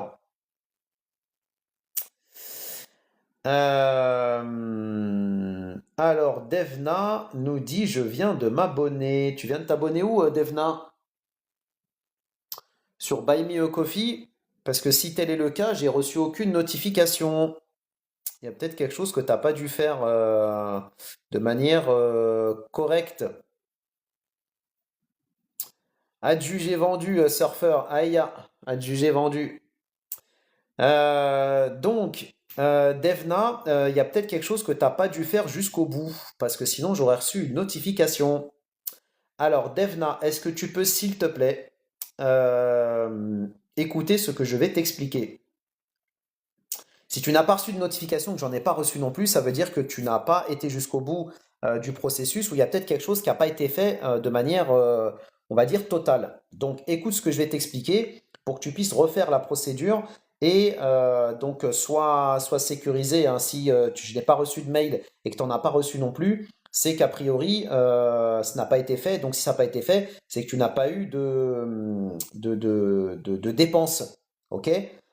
Donc, écoute ce que je vais t'expliquer. Retourne sur la plateforme, tu mets ton adresse mail, tu mets ton pseudo, tu passes à la page de contribution. Une fois que tu as rentré tes informations de contribution, tu vas avoir une fenêtre qui va s'ouvrir, qui va te demander la confirmation, hein, la confirmation de sécurité. de ton établissement. Bien, tu rentres cette confirmation, tu valides, tu laisses la page donc mouliner. Une fois que la page, donc l'opération, donc elle est confirmée. Une fois que c'est confirmé, soit la page donc qui s'est ouverte va se fermer toute seule, soit si elle ne se ferme pas, au bout de quelques secondes, 5 secondes par exemple, 5-6 secondes, peu importe, tu la fermes toi-même, tu fermes cette page de confirmation, je précise, pas Buy Me a Coffee. Tu fermes cette page de confirmation et là, tu restes sur Buy Me a Coffee. Tu vas avoir mon logo avec un petit tourbillon là autour, comme un espèce de sablier pour te dire en gros que l'opération elle est en cours. Tu restes sur cette page. Et tu vas voir, l'opération va se terminer toute seule. Elle va se terminer toute seule. Et là, tu vas avoir donc tu vas avoir après des confettis qui vont apparaître pour te dire que l'opération elle est validée. Et je recevrai tout de suite une notification avec un mail. Et toi, c'est pareil. Donc, Devna, s'il te plaît, retourne sur la plateforme. Fais ça. S'il te plaît, ça te prendra 2 minutes, tu verras. Si tu fais ce que je te dis, quand tu vas revenir ici, tu m'entendras te féliciter de nous avoir rejoints dans la ADC Family, Frangin. Alors tu la détiens d'où ton éloquence grâce au live, au livre, grâce à la lecture probablement. Alors je suis pas, enfin, je suis devenu plus lecteur avec ce que je fais depuis que j'ai la ADC Family, donc forcément ça aide. Mais à une certaine époque, j'écoutais beaucoup on va dire, de vidéos, de débats politiques notamment, etc., etc. Et donc ça m'a aidé aussi on va dire, à avoir une certaine structuration, en tout cas à m'aider à structurer aussi la manière dont je parle, à structurer mes idées, etc., etc. Donc ça, c'est une chose aussi. Et peut-être aussi les études, effectivement, ont fait que en ayant des prises de parole aussi, bah, tu sais, pour présenter tes projets devant ta classe, devant tes profs, etc., etc., forcément, ça aide aussi derrière, quoi. Et tu penses que ça aide beaucoup pour s'améliorer en éloquence? Oui, probablement. Probablement. Probablement parce que quand tu écoutes beaucoup de débats, notamment politiques, on sait que les politiques sont beaucoup dans l'argumentaire, le contre-argument, dans la manière d'avancer les idées, de contrer des idées pour en faire passer d'autres, etc., etc. Ça t'aide en fait toi-même on va dire, à avoir on va dire oui, une certaine, certains réflexes, on va dire dans la manière de parler aussi, quoi, tu vois. Donc ça, effectivement, je pense que c'est ça qui a effectivement aidé. Puis à une certaine époque, j'avais plus de temps aussi pour regarder des vidéos aussi notamment de youtubeurs en politique, géopolitique, etc., qui, pareil, animaient aussi des lives, diffusaient aussi en replay leur propre live, un peu comme ce que moi je fais en fait aujourd'hui à mon niveau. Et donc ça me permettait moi de pouvoir réécouter ces replays, de voir comment ils présentaient leur sujet, etc., etc. Et donc ça m'a effectivement aussi donné cette manière de m'exprimer aujourd'hui, quoi. Voilà. Salam alaikum, l'avenir en Algérie. Bienvenue à toi, bienvenue chez toi. Donc, merci à toi en tout cas pour le compliment, Frangin. Je vous partagerai aussi un article intéressant à lire, je pense. Alors c'est plus une petite nouvelle en fait comme ça qui m'a fait sourire quand je l'ai vu passer. Je me suis dit celle-là, faut que je la fasse passer aux membres de la ADC Family. Pourquoi? Et pas que à la ADC Family d'ailleurs, mais aussi pour les personnes qui veulent investir en Algérie et qui sont à 7 balles près par mois. Quand je vais vous partager cette brève information, l'introduction de l'article en tout cas, vous allez comprendre. Le marché de l'immobilier en Algérie attire de plus en plus d'acheteurs à la recherche de biens d'exception et la capitale n'échappe pas à cette tendance.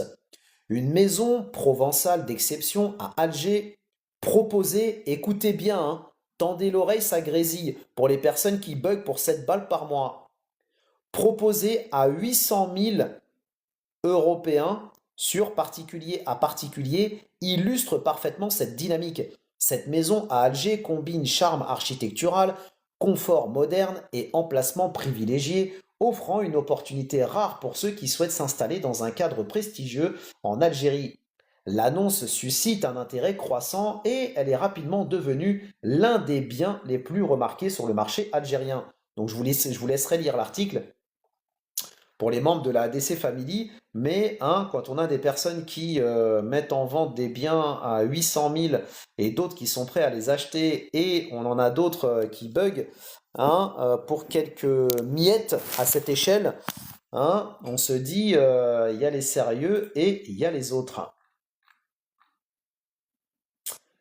Autre information intéressante est celle-ci que je vais vous partager, Inch'Allah, avec une information sur ce qui va changer là prochainement, Inch'Allah, pour l'acquisition de biens en Algérie, notamment pour la diaspora, avec une certaine catégorie de logements en Algérie qui sont accessibles pour la diaspora, pardon, je parle de logements publics. Après avoir bénéficié d'un quota de 2000 logements promotionnels, ça on en a parlé il y a quelques jours, les membres de la communauté nationale à l'étranger vont enfin pouvoir profiter des biens immobiliers en Algérie en dinars algériens. Cette bonne nouvelle a été rapportée ce jeudi 20 novembre par notre frère et ami député et membre de la Commission des Affaires étrangères et de la communauté nationale à l'étranger, Monsieur Mohamed Eni. Dans une déclaration à la presse algérienne, le parlementaire a rappelé que le paiement des logements LPP, donc logements promotionnels publics, destinés aux membres de la diaspora en Algérie, devait auparavant obligatoirement être effectué donc en euros. Je cite, mais à cause de la différence entre le taux officiel et le taux parallèle de cette devise, il n'y a pas eu beaucoup d'acheteurs, précise-t-il, soulignant que les Algériens de l'étranger pourront donc bientôt payer leurs biens immobiliers en dinars algériens. Avant, le paiement s'effectuait en effet exclusivement en devise à travers un compte donc du CPA, selon un document consulté sur le site du ministère de l'Habitat. Effectivement, ça c'est un des critères dont nous avons déjà parlé à de multiples reprises pour les personnes qui s'intéressent donc au logement LPP en Algérie. À l'heure qu'il est, les modalités et les textes réglementaires régissant cette nouvelle mesure n'ont pas encore été publiés par les autorités compétentes. Une chose est sûre, c'est que le paiement en dinars est donc à l'ordre du jour. L'ouverture ce jeudi, on en avait parlé, des premières agences de la BEA en France devra aussi faciliter l'acquisition de biens immobiliers par les membres de la diaspora établis dans ce pays européen. Les premières agences ouvertes donc à Courcelles, dans le 8e arrondissement, qui est devenu donc le siège social de la BEA, un autre à Saint-Denis, un autre à Marseille, proposeront entre autres services des formules de financement pour l'immobilier. Ça, on l'avait dit déjà, bien avant l'ouverture de la BEA, que la BEA s'adresse autant aux professionnels qu'aux particuliers et que l'inscription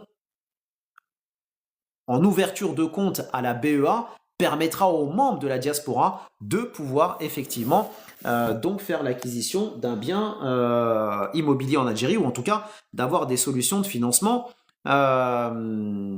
derrière. Dans un post publié sur sa page Facebook, le député a également fait savoir qu'un quota donc de 2000 logements LPP, on en avait parlé d'ailleurs il y a quelques jours et je vous ai donné le lien pour pouvoir accéder donc à ces opérations, donc sont mises à disposition pour la diaspora algérienne. Alors effectivement, Devna, tu vois Devna, hein, ce que je te disais, à partir du moment où tu vas recevoir un mail, c'est qu'effectivement ton inscription est correcte. Et donc j'en ai reçu un aussi, j'ai reçu une notification aussi derrière. Donc merci à toi Devna, merci pour ta fidélité, merci aussi pour ta confiance et pour ton soutien. N'oublie pas Devna de rajouter une petite tasse de café sur ton pseudo pour marquer ton entrée dans la ADC Family. C'est comme ça que les autres membres vont te reconnaître et c'est comme ça que tu vas pouvoir aussi les reconnaître, non seulement ici, mais aussi sur TikTok. Et je t'enverrai dans la journée aussi un mail pour que tu puisses donc nous rejoindre sur notre espace d'échange sur Slack, qui te permettra d'échanger avec les autres membres de la ADC Family. N'hésitez pas pour les membres qui sont ici présents d'accueillir notre frangin Devna dans la ADC Family comme il se doit. C'est ça ce que j'appelle passer de la théorie à la pratique. Et c'est ça, effectivement, quand je vous dis qu'il y a des personnes qui sont sérieuses et qui veulent vraiment faire quelque chose dans le pays, qui se donnent les moyens, et il y a les autres qui gigotent, tergiversent, etc., etc. Bon, après, je peux comprendre que pour certains qui ne me connaissent pas, pour juger de la qualité de ce travail et juger de la qualité de la personne, ont besoin d'un peu de temps avant de se prononcer. Et il y en a d'autres qui sentent tout de suite qu'il y a effectivement du sérieux et du répondant derrière en voyant ne serait-ce que déjà le nombre de lives que j'ai animés. La preuve aujourd'hui, j'en suis à mon 616e live. C'est une preuve effectivement de sérieux et de garantie. La preuve, Devna d'ailleurs le dit, ça fait longtemps que je vous suis, il était temps que je m'abonne. Merci, merci beaucoup Devna pour ta fidélité. Maroc, occupe-toi de retrouver ta souveraineté et après tu viendras ensuite nous donner des leçons de morale de qui est un cassos, de qui ne l'est pas. En tout cas, vu le commentaire que tu mets, à mon avis, tu dois être un spécialiste pour juger les cassos parce que toi-même tu dois en être. Alors, Selem, lutte MMA, si tu ouvres un compte ici, il s'occupe de t'ouvrir un compte en Algérie aussi en dinars. Alors ça, il faudra poser la question à la BNA, je n'ai pas la réponse. À la BEA, pardon. Il faudra poser la question, je vais y arriver, à la BEA. Mais mon avis personnel, et ça n'engage que moi, mon avis personnel, à mon avis, il faudra que tu crées un compte ici et un autre en Algérie. Parce que la BEA va s'occuper, à mon avis, de faire ton compte ici en France. Et c'est deux structures juridiques différentes. Bien que ça appartienne à la même structure. Mais alors, en fait, il y a deux possibilités. C'est soit la BEA fonctionne de la même manière que la Société Générale fonctionnait anciennement, c'est-à-dire que la Société Générale en Algérie, à l'époque, quand tu ouvrais un compte bancaire ici à la Société Générale, tu pouvais aussi avoir un compte bancaire qui était créé en Algérie. Donc en fait, tu faisais une seule inscription et ensuite tu gérais, à ma connaissance, donc ton compte donc avec la Société Générale filiale française. Maintenant, Société Générale a scindé les deux, donc c'est-à-dire tu dois avoir un compte ici en France. Et si tu veux un compte en Algérie, tu dois ouvrir un compte en Algérie. Donc ça, il faudra effectivement contacter la BEA, leur poser la question. Mais à mon avis, je pense que pour bien scinder les deux, il faudra avoir un compte ici et là-bas. Voilà. Et je trouve même ça, effectivement, je suis d'accord avec Nado, je trouve ça salutaire. Pourquoi? Parce que si demain, tu as un compte on va dire français ouvert à la BEA qui, pour des raisons X ou Y, la BEA en France ferme ou peu importe, c'est bien de ne pas forcément mettre tous ses œufs dans le même panier. C'est bien d'avoir un compte en Algérie et un compte en France. Après, c'est vrai que ça offre une facilité derrière. Est-ce que après, même si tu as la possibilité d'ouvrir un compte ici en France, qui est aussi ouvert en Algérie. Est-ce que si demain tu décides, pour une raison X ou Y, de vouloir détacher la gestion de ton compte de la BEA France pour rattacher ton compte algérien à la BEA en Algérie, est-ce que c'est possible aussi? Voilà, c'est des théories qu'il faut creuser. Voilà, c'est des questions qu'il faut poser. Alors, j'ai une question au niveau des LCC. Est-ce que tu t'y connais? Rappelle-moi l'acronyme LCC. Si déjà je te pose la question, c'est qu'à mon avis, j'ai pas l'expertise suffisante là-dessus. Voilà.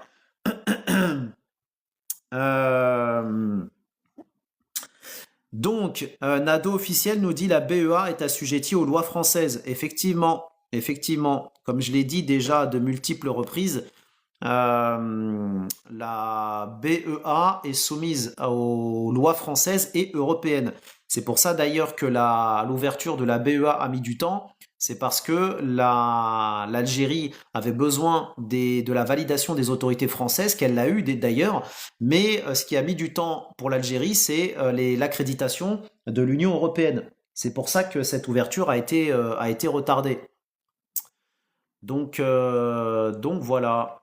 Alors Isma, bonjour. Ça permet aussi d'effectuer des transferts de fonds sans souci via l'ordinateur et le bénéficiaire sont la même personne. Oui, tout à fait, Isma. C'est pour ça que je dis, il y a effectivement des facilités d'un côté, mais qui peut avoir des limites de l'autre. Voilà.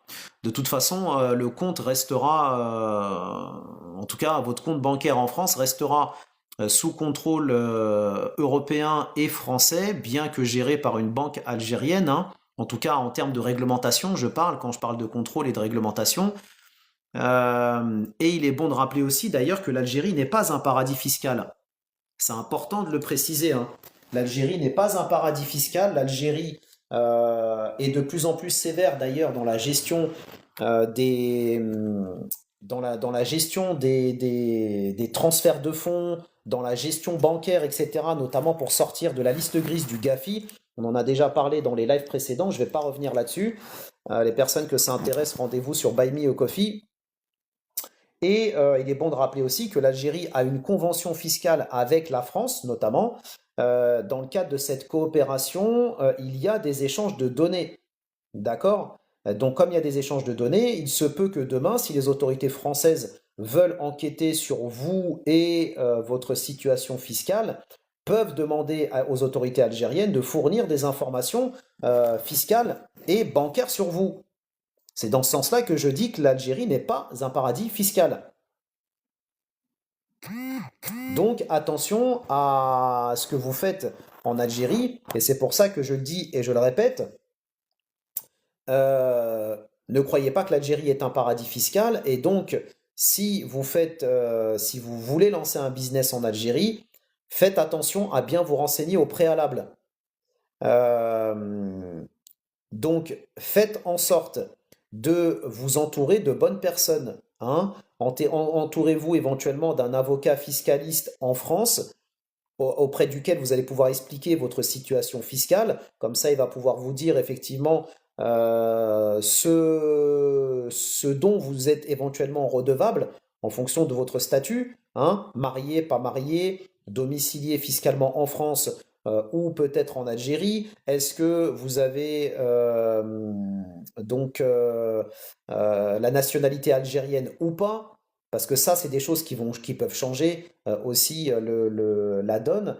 Et un avocat fiscaliste en Algérie. Parce que l'avocat fiscaliste en Algérie, c'est pareil. Il pourra vous dire, en fonction de votre nationalité, ce qu'il est possible de faire, ce que vous devez déclarer en Algérie. Et donc, on rappelle qu'il n'y a pas de double imposition entre l'Algérie et la France. C'est-à-dire que si vous êtes imposé en France, vous ne serez pas, si vous êtes imposé en Algérie, théoriquement, vous ne serez pas imposé en France. Parce qu'il y a un principe de non-double imposition entre l'Algérie et la France. Mais pour rentrer dans le détail, indépendamment de cette théorie que je viens de vous donner, ça, c'est les grandes lignes. Maintenant, pour faire du personnalisé, ce sont des avocats que vous devez consulter. Voilà, quitte à mettre un petit quelque chose sur la table pour avoir une vision, on va dire, taillée sur mesure vis-à-vis de votre situation et de la future fiscalité à laquelle vous allez être soumis, je vous invite vraiment à faire les choses de manière éclairée. Voilà. Alors pour LCC, c'est pour la France, pas pour les business en Algérie, c'est 100% économique. Oui, alors effectivement, ça c'est ce que tu fais, Frangin, quand tu dis que c'est pour les LCC en France. Ça c'est ce que toi tu proposes aux membres de la DC Family ou c'est une question que tu poses? Que je comprenne bien comment tu te positionnes.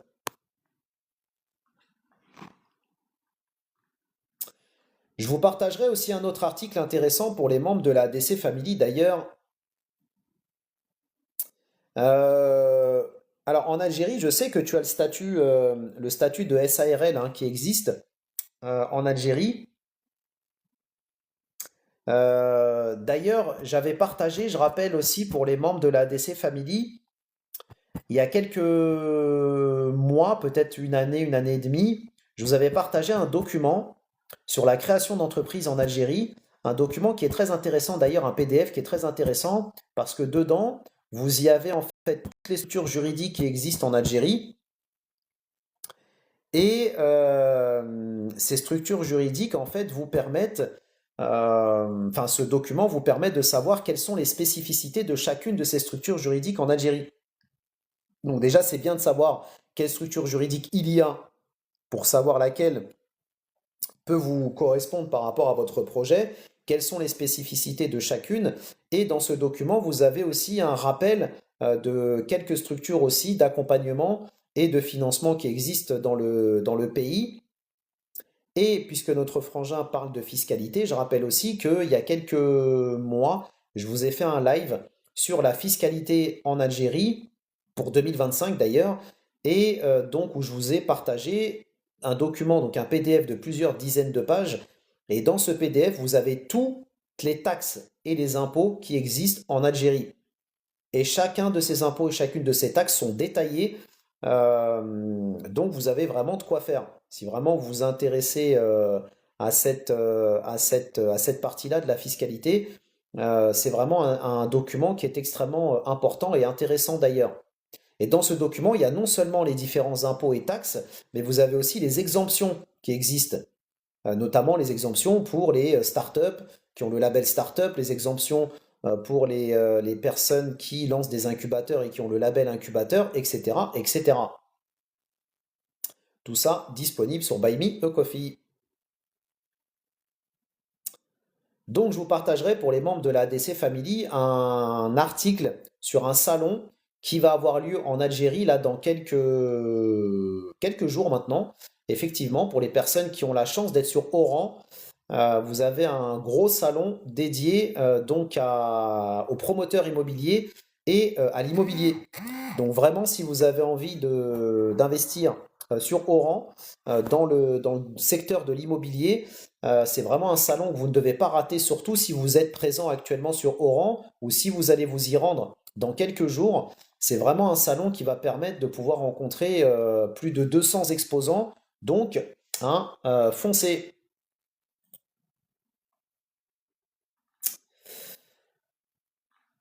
Je vous partagerai aussi un article intéressant pour les membres de la ADC Family, toujours sur une information qui va pas forcément faire plaisir, on va dire, aux Algériens concernant la loi de finances 2026.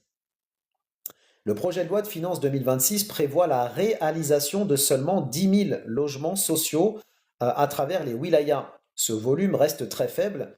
Il contraste avec l'ampleur du programme de logement du type location-vente qui atteint donc 300 000 unités pour la même année. C'est-à-dire qu'en Algérie, vous avez plusieurs programmes de logement.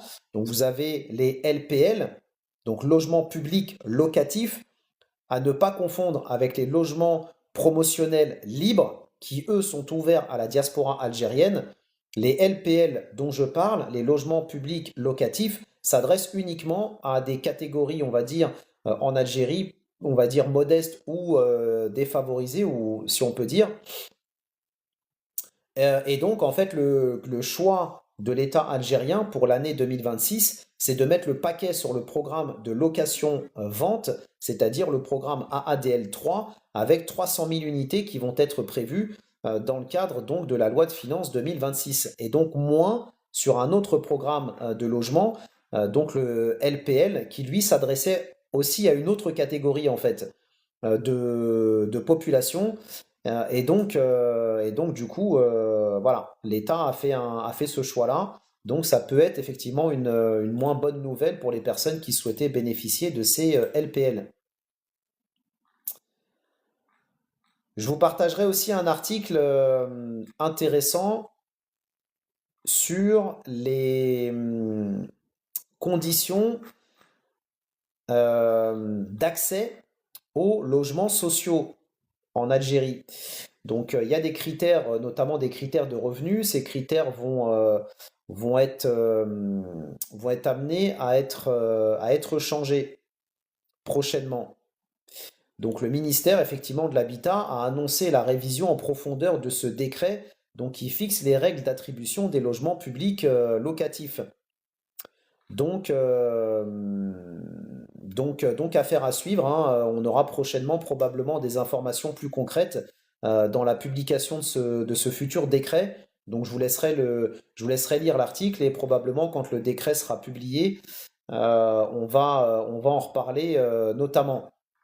Et donc parmi les critères qui vont être modifiés ou qui vont être rajoutés, il va y avoir notamment le critère de l'âge, avec le fait que le demandeur doit avoir au minimum 21 ans, qu'il doit habiter dans la même commune auprès de laquelle il souhaite donc faire sa demande, c'est-à-dire plus de 5 ans, et donc le demandeur ou son conjoint ne doit pas posséder de logement ni de terrain à bâtir.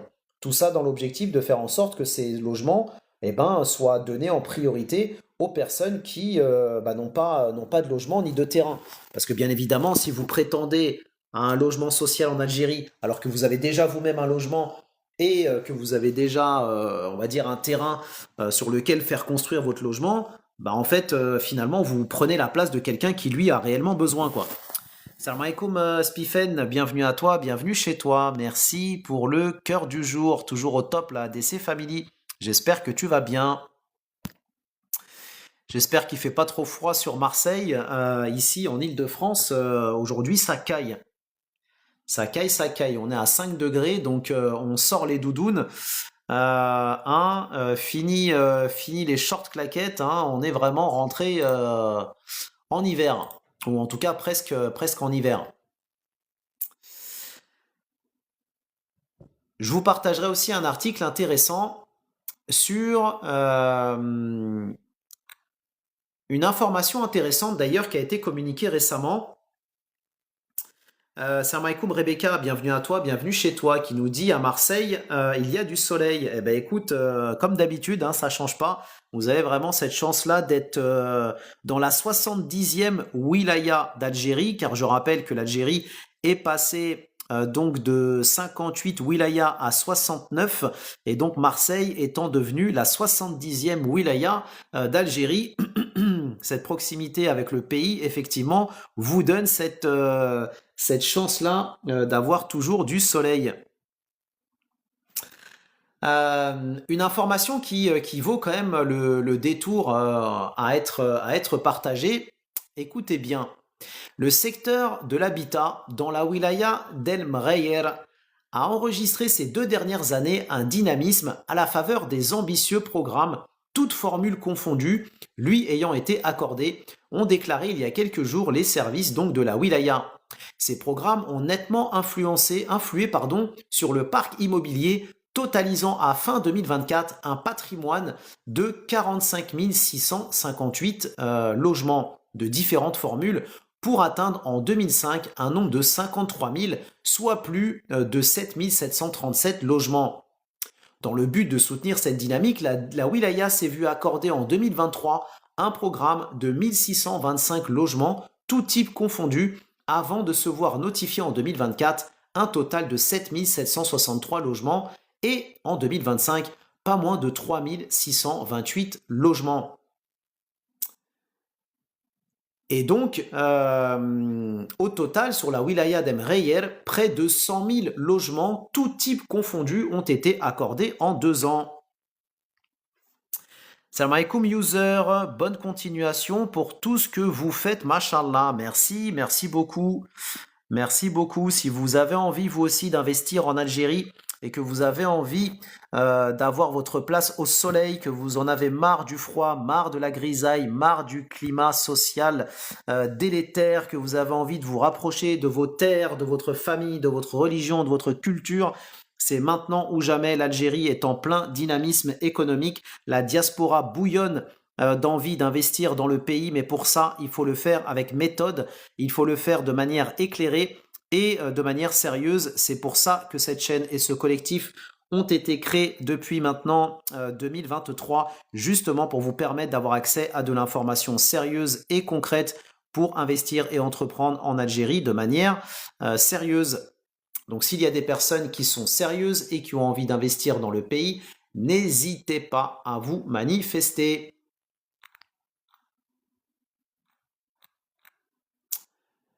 Qu'est-ce que j'avais d'autre pour vous? Intéressant, oui, un article intéressant d'ailleurs concernant le foncier, parce que le foncier est effectivement une vraie question en Algérie, hein, le foncier urbain, le foncier économique de manière générale, urbain et aussi d'ailleurs industriel, parce que le foncier industriel fait partie donc du foncier économique de manière générale. Alors Rebecca nous dit, je suis originaire d'Annaba, les prix pour acquérir un bien sont trop élevés. Oui, effectivement, ils sont élevés, mais plus tu vas attendre, plus ça va augmenter. Donc en fait, il faut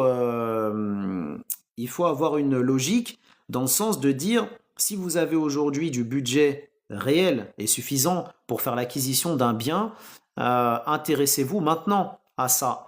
Parce que ce n'est pas dit que les biens dans la région dans laquelle vous êtes vont forcément baisser.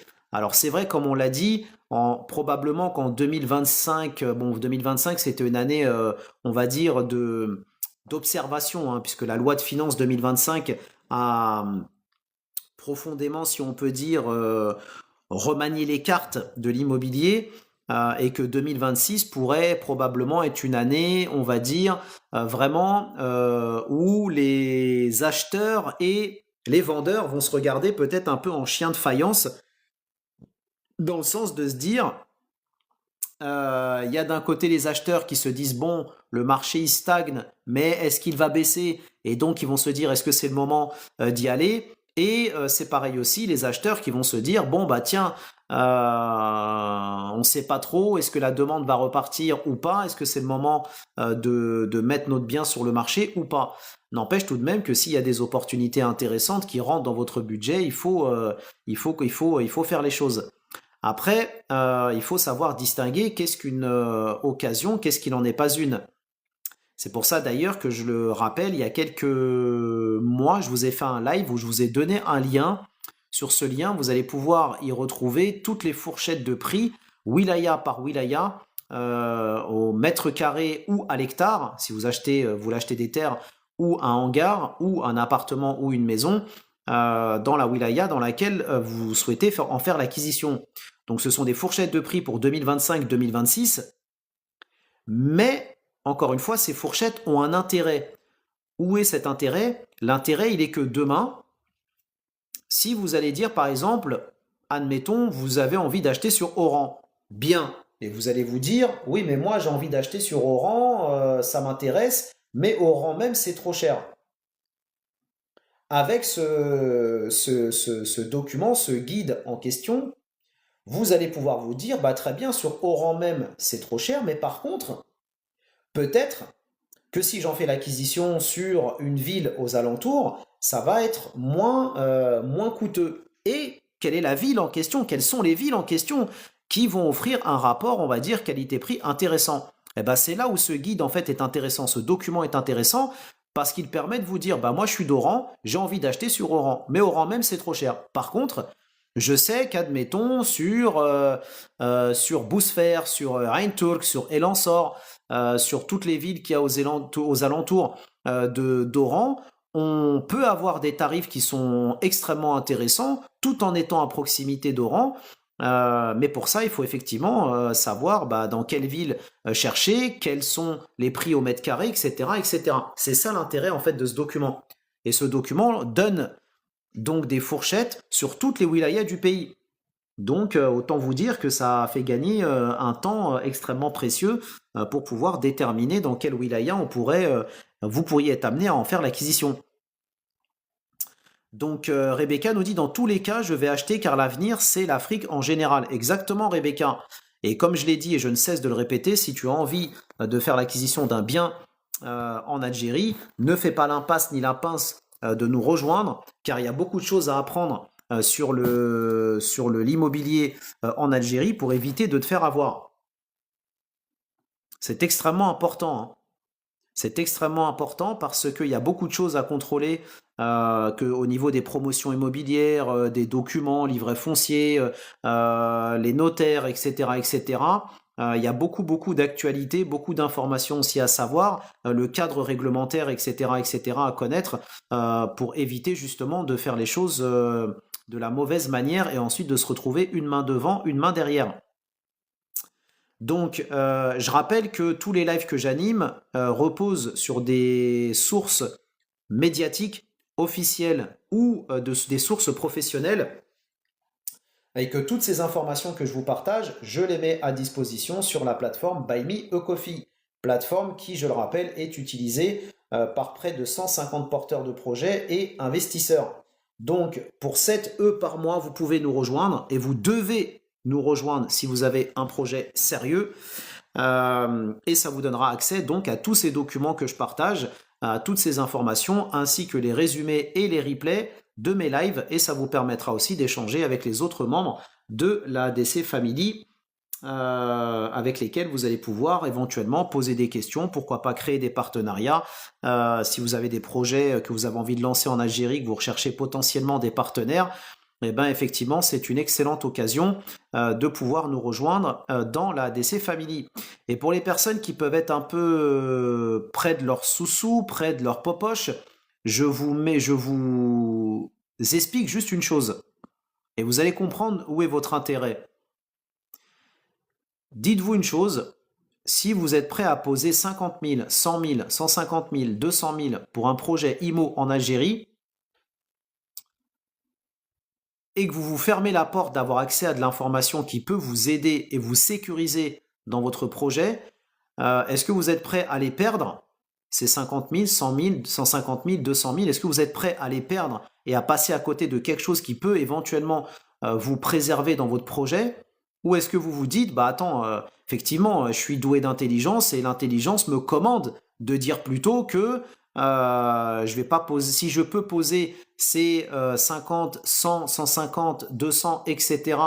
Et de le faire, et en plus de ça, de manière sécurisée et éclairée, bah je le fais. Donc, ne faites pas la pince de nous rejoindre pour 7 E par mois si vous avez 50, 100, 150, 200 000 à poser sur la table. Parce que ça s'est déjà vu à plusieurs reprises, des personnes qui l'ont fait et qui ensuite reviennent en pleurant en disant « Oui, mais moi je ne savais pas qu'il fallait savoir ça en Algérie, je ne savais pas qu'il fallait vérifier ça, je ne savais pas que le promoteur devait avoir un agrément, je ne savais pas que le promoteur devait être garanti, je ne savais pas que la loi disait ça en Algérie. » Ouais, mais c'est trop tard. Tu as perdu tes 50 000, tes 100 000, 150 000, tes 200 000. Tout ça pour 7 balles par mois. Donc si vous êtes doué d'intelligence, la question qui devrait se poser, c'est comment on fait pour te rejoindre et comment je fais pour avoir accès à des informations qui vont me permettre au mieux, il n'y a pas de système infaillible, mais au mieux d'avoir accès à de l'information qui peut me permettre d'ouvrir mon esprit et d'avoir des lanternes qui vont me permettre de sécuriser mon projet en Algérie. Je dis ça, je dis rien. Encore une fois, ça s'adresse aux personnes douées d'intelligence. Après, pour les autres qui veulent foncer dans le tas, tout ça pour 7 balles, faut pas venir pleurer. Donc, je vous partagerai un article intéressant sur le foncier urbain en Algérie et aussi sur le foncier industriel et le foncier agricole en Algérie. C'est pareil. On rappelle que concernant le foncier agricole en Algérie, l'Algérie donc a indiqué déjà à plusieurs reprises que l'assainissement du foncier agricole devrait normalement être terminé d'ici fin 2025, début 2026. Et donc là, on a une sortie récente du ministre de l'Agriculture, Yassine El-Mahdi Walid, qui effectivement confirme que l'assainissement du foncier agricole, c'est pour bientôt. Et quel est l'intérêt en fait de cette opération? C'est que plus l'Algérie va assainir le foncier d'un point de vue administratif, plus en fait va y avoir des opérations d'investissement qui vont être faites. Parce qu'aujourd'hui, si on ne peut pas investir sur un terrain dont on n'a pas encore, on va dire, la situation administrative tirée au clair. Parce que comment on peut lancer un projet d'investissement sur un terrain dont on ne sait pas à qui appartient la terre? Aucun investisseur va se risquer à lancer un projet d'investissement dans le pays, et notamment sur une parcelle de terrain, si on lui dit que la parcelle qu'on va lui octroyer, on peut peut-être demain lui retirer parce qu'elle ne lui appartient pas. Donc c'est pour ça qu'aujourd'hui, il est extrêmement important pour l'État algérien d'assainir le foncier pour savoir à qui appartient quoi Et lorsque l'État va ensuite octroyer des terrains, elle va le faire de manière, on va dire, cadrée et de manière transparente.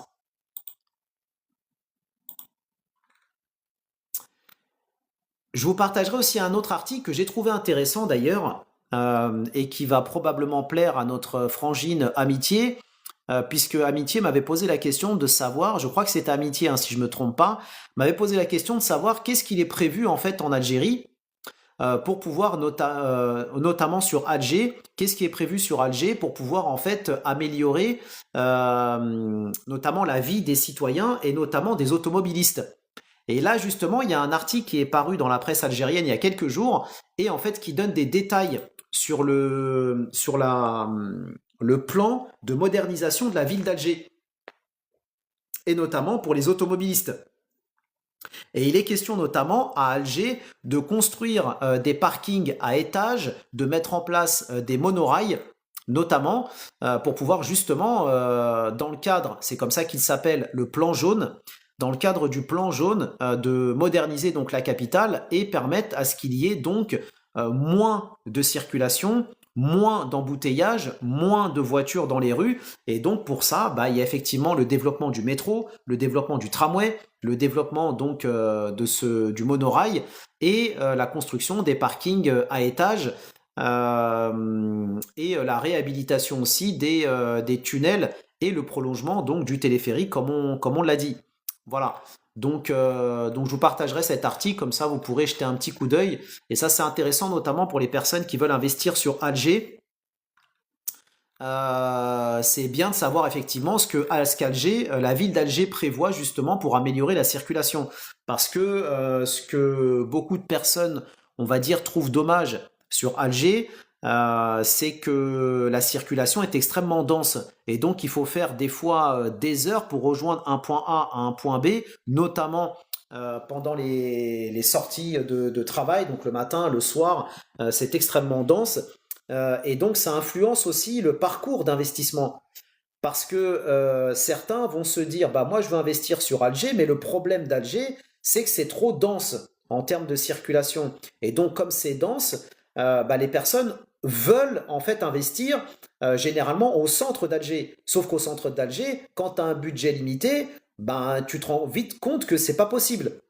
Donc, tu te dis, bah, il faut que j'achète en banlieue, finalement, d'Alger, ou en tout cas, dans des quartiers qui sont plus accessibles d'un point de vue financier. Oui, mais le problème, c'est que là, tu es face à un autre défi, qui est le défi logistique. C'est-à-dire que s'excentrer d'Alger, oui, tu vas trouver des biens intéressants, mais par contre, tu vas être confronté à des défis pour te rendre dans le centre-ville. Et donc l'Algérie, pour pouvoir répondre à cette problématique, a dit très bien, on va lancer le plan jaune. Le plan jaune, c'est quoi? C'est de dire en gros, on modernise la capitale pour permettre aux personnes de pouvoir, donc qui sont dans les quartiers et dans les villes limitrophes d'Alger, de pouvoir y habiter et de pouvoir se rendre à Alger de manière à délaisser les véhicules, mais en ayant recours à d'autres modes de transport, notamment le métro, le téléphérique, etc., etc. Donc ça sera une bonne alternative pour permettre aux personnes qui ont un budget limité d'habiter sur Alger, tout en pouvant s'y rendre sans se taper les embouteillages, on va dire pour faire simple. Donc c'est pour ça que cet article est intéressant pour nourrir justement votre réflexion sur Alger.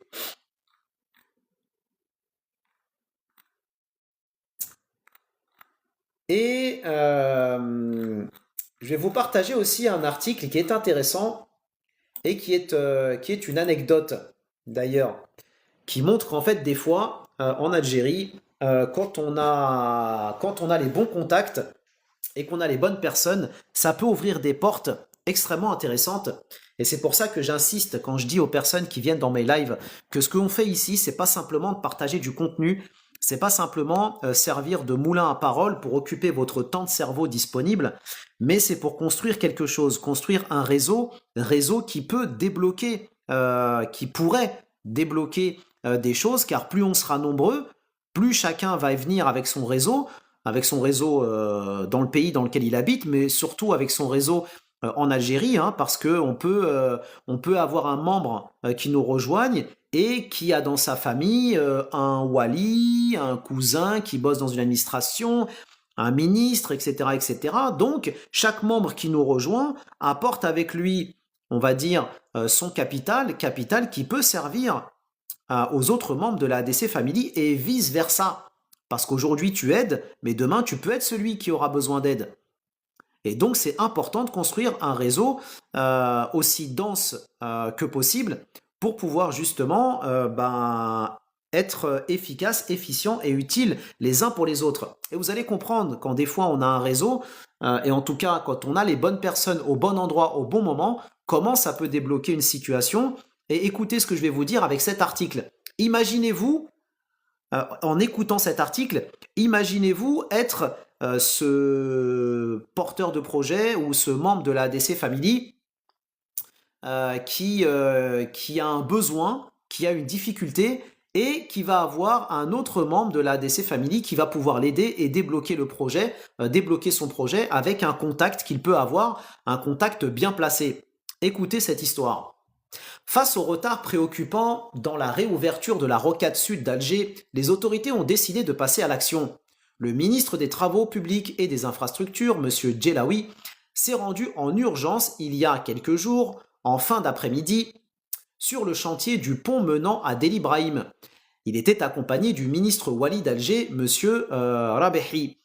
Cette visite impromptue fait suite à un retard dans les travaux de pose du tablier métallique du pont, dont l'achèvement devait permettre la réouverture du tronçon stratégique de la Rocade Sud à 14 heures, donc au moment de cette affaire.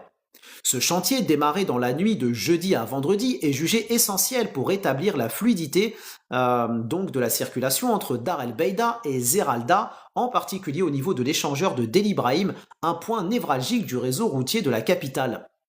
Lors de la descente sur le terrain, Djelawi n'a pas mâché ses mots. En présence du directeur général des travaux publics au ministère, du directeur local de la wilaya, du PDG du groupe Cosider, ainsi que des responsables de ses filiales spécialisées Cosider Ouvrage d'Art et Cosider Travaux Publics.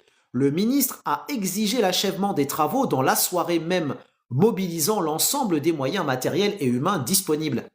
Le ministre a également ordonné une série de mesures pratiques: nettoyage immédiat du site, élargissement de la zone d'intervention, détournement temporaire du passage des Lachours et surtout achèvement des opérations de soudure sur le pont supérieur afin de lever tous les obstacles à la circulation. Ce samedi matin, lors d'une conférence de presse organisée, donc au moment de cette affaire, en marge du colloque national des directeurs des travaux publics, Monsieur Djelawi est revenu sur cette intervention. Il a souligné que la route écoutez bien, c'est pour ça que je vous dis, quand vous avez le bon contact qui intervient au bon moment, vous pouvez débloquer des situations que vous auriez peut-être mis des mois, voire des années à débloquer. Le réseau. Il a souligné que la route a été réouverte à la circulation 1 heure seulement après leur arrivée sur le site, preuve de l'efficacité d'une gestion de crise sur le terrain. Ça veut dire qu'en gros, les personnes qui étaient sur le terrain, donc les entreprises en question et les personnes qui travaillaient sur le projet, ont eu des désaccords du pourquoi, du comment, technique ou je ne sais quoi, etc., etc. Donc le projet, il était figé. Vous avez le ministre avec son équipe qui sont arrivés sur le terrain, qui ont donné des instructions, et c'est bizarre, hein, en 1 heure seulement, le projet et le problème, il était réglé. Et donc cette histoire, c'est justement en fait une anecdote que je vous mets en avant pour vous dire que des fois, si vous voulez lancer quelque chose en Algérie ou peu importe où, et que vous vous retrouvez bloqué ou vous vous retrouvez avec des portes qui sont fermées, etc., etc., et que vous avez un réseau intéressant et que vous avez des personnes intéressantes, en les sollicitant, ça peut faire des miracles. Voilà l'objectif de créer un réseau, développer du réseau, etc., etc., justement pour être bénéfiques les uns pour les autres. Salam alaikum Sam, bienvenue à toi, bienvenue chez toi. Sam, tu arrives à la fin du live, mais c'est toujours un plaisir de te compter parmi nous. Voilà ce que j'avais pour vous aujourd'hui, chers auditeurs, chers abonnés et surtout, chers contributeurs. Ce fut un plaisir, comme d'habitude, de monter en live pour vous partager toutes ces informations concernant l'évolution et l'actualité du secteur immobilier en Algérie. Vous le voyez, les choses avancent, il y a beaucoup de choses à savoir. Mais ne vous inquiétez pas, si vous ne maîtrisez pas tous ces sujets, si ces sujets vous passionnent, mais que vous vous dites j'ai raté plein d'informations, comment je fais pour retrouver toutes ces informations que j'ai ratées, je veux faire les choses concrètement en Algérie, je suis convaincu que l'Algérie est un pays d'avenir où il y a beaucoup de choses à faire, mais dans ces opportunités, il y a aussi des risques et il faut absolument se prémunir de tous ces risques en ayant justement accès à de l'information concrète et sérieuse. C'est pour ça que Buy Me a Coffee a été mis en place. Donc s'il y a des personnes qui veulent investir et entreprendre de manière sérieuse en Algérie, n'hésitez pas à m'envoyer un message privé, je vous donnerai le lien sur lequel vous allez pouvoir nous rejoindre. C'est simple, rapide et sécurisé, donc il n'y a vraiment aucune raison ni de procrastiner, ni de se priver. Merci encore une fois pour votre soutien, merci pour votre fidélité, qu'Allah vous récompense dans cette vie, dans l'au-delà, pour vous, vos proches, vos familles et votre descendance, qu'Allah mette la baraka dans nos projets respectifs, préserve notre pays, l'Algérie, du mal d'où qu'il vienne et de qui il vient. Prenez soin de vous, prenez soin de vos proches et je vous dis à bientôt pour un prochain ADC Live, Inch'Allah. Amin, Frangin Sam et encore une fois, bienvenue à Devna, notre nouveau membre de la ADC Family du jour. À bientôt, Inch'Allah, et bon appétit à celles et ceux qui vont manger. Salam alaikum tout le monde.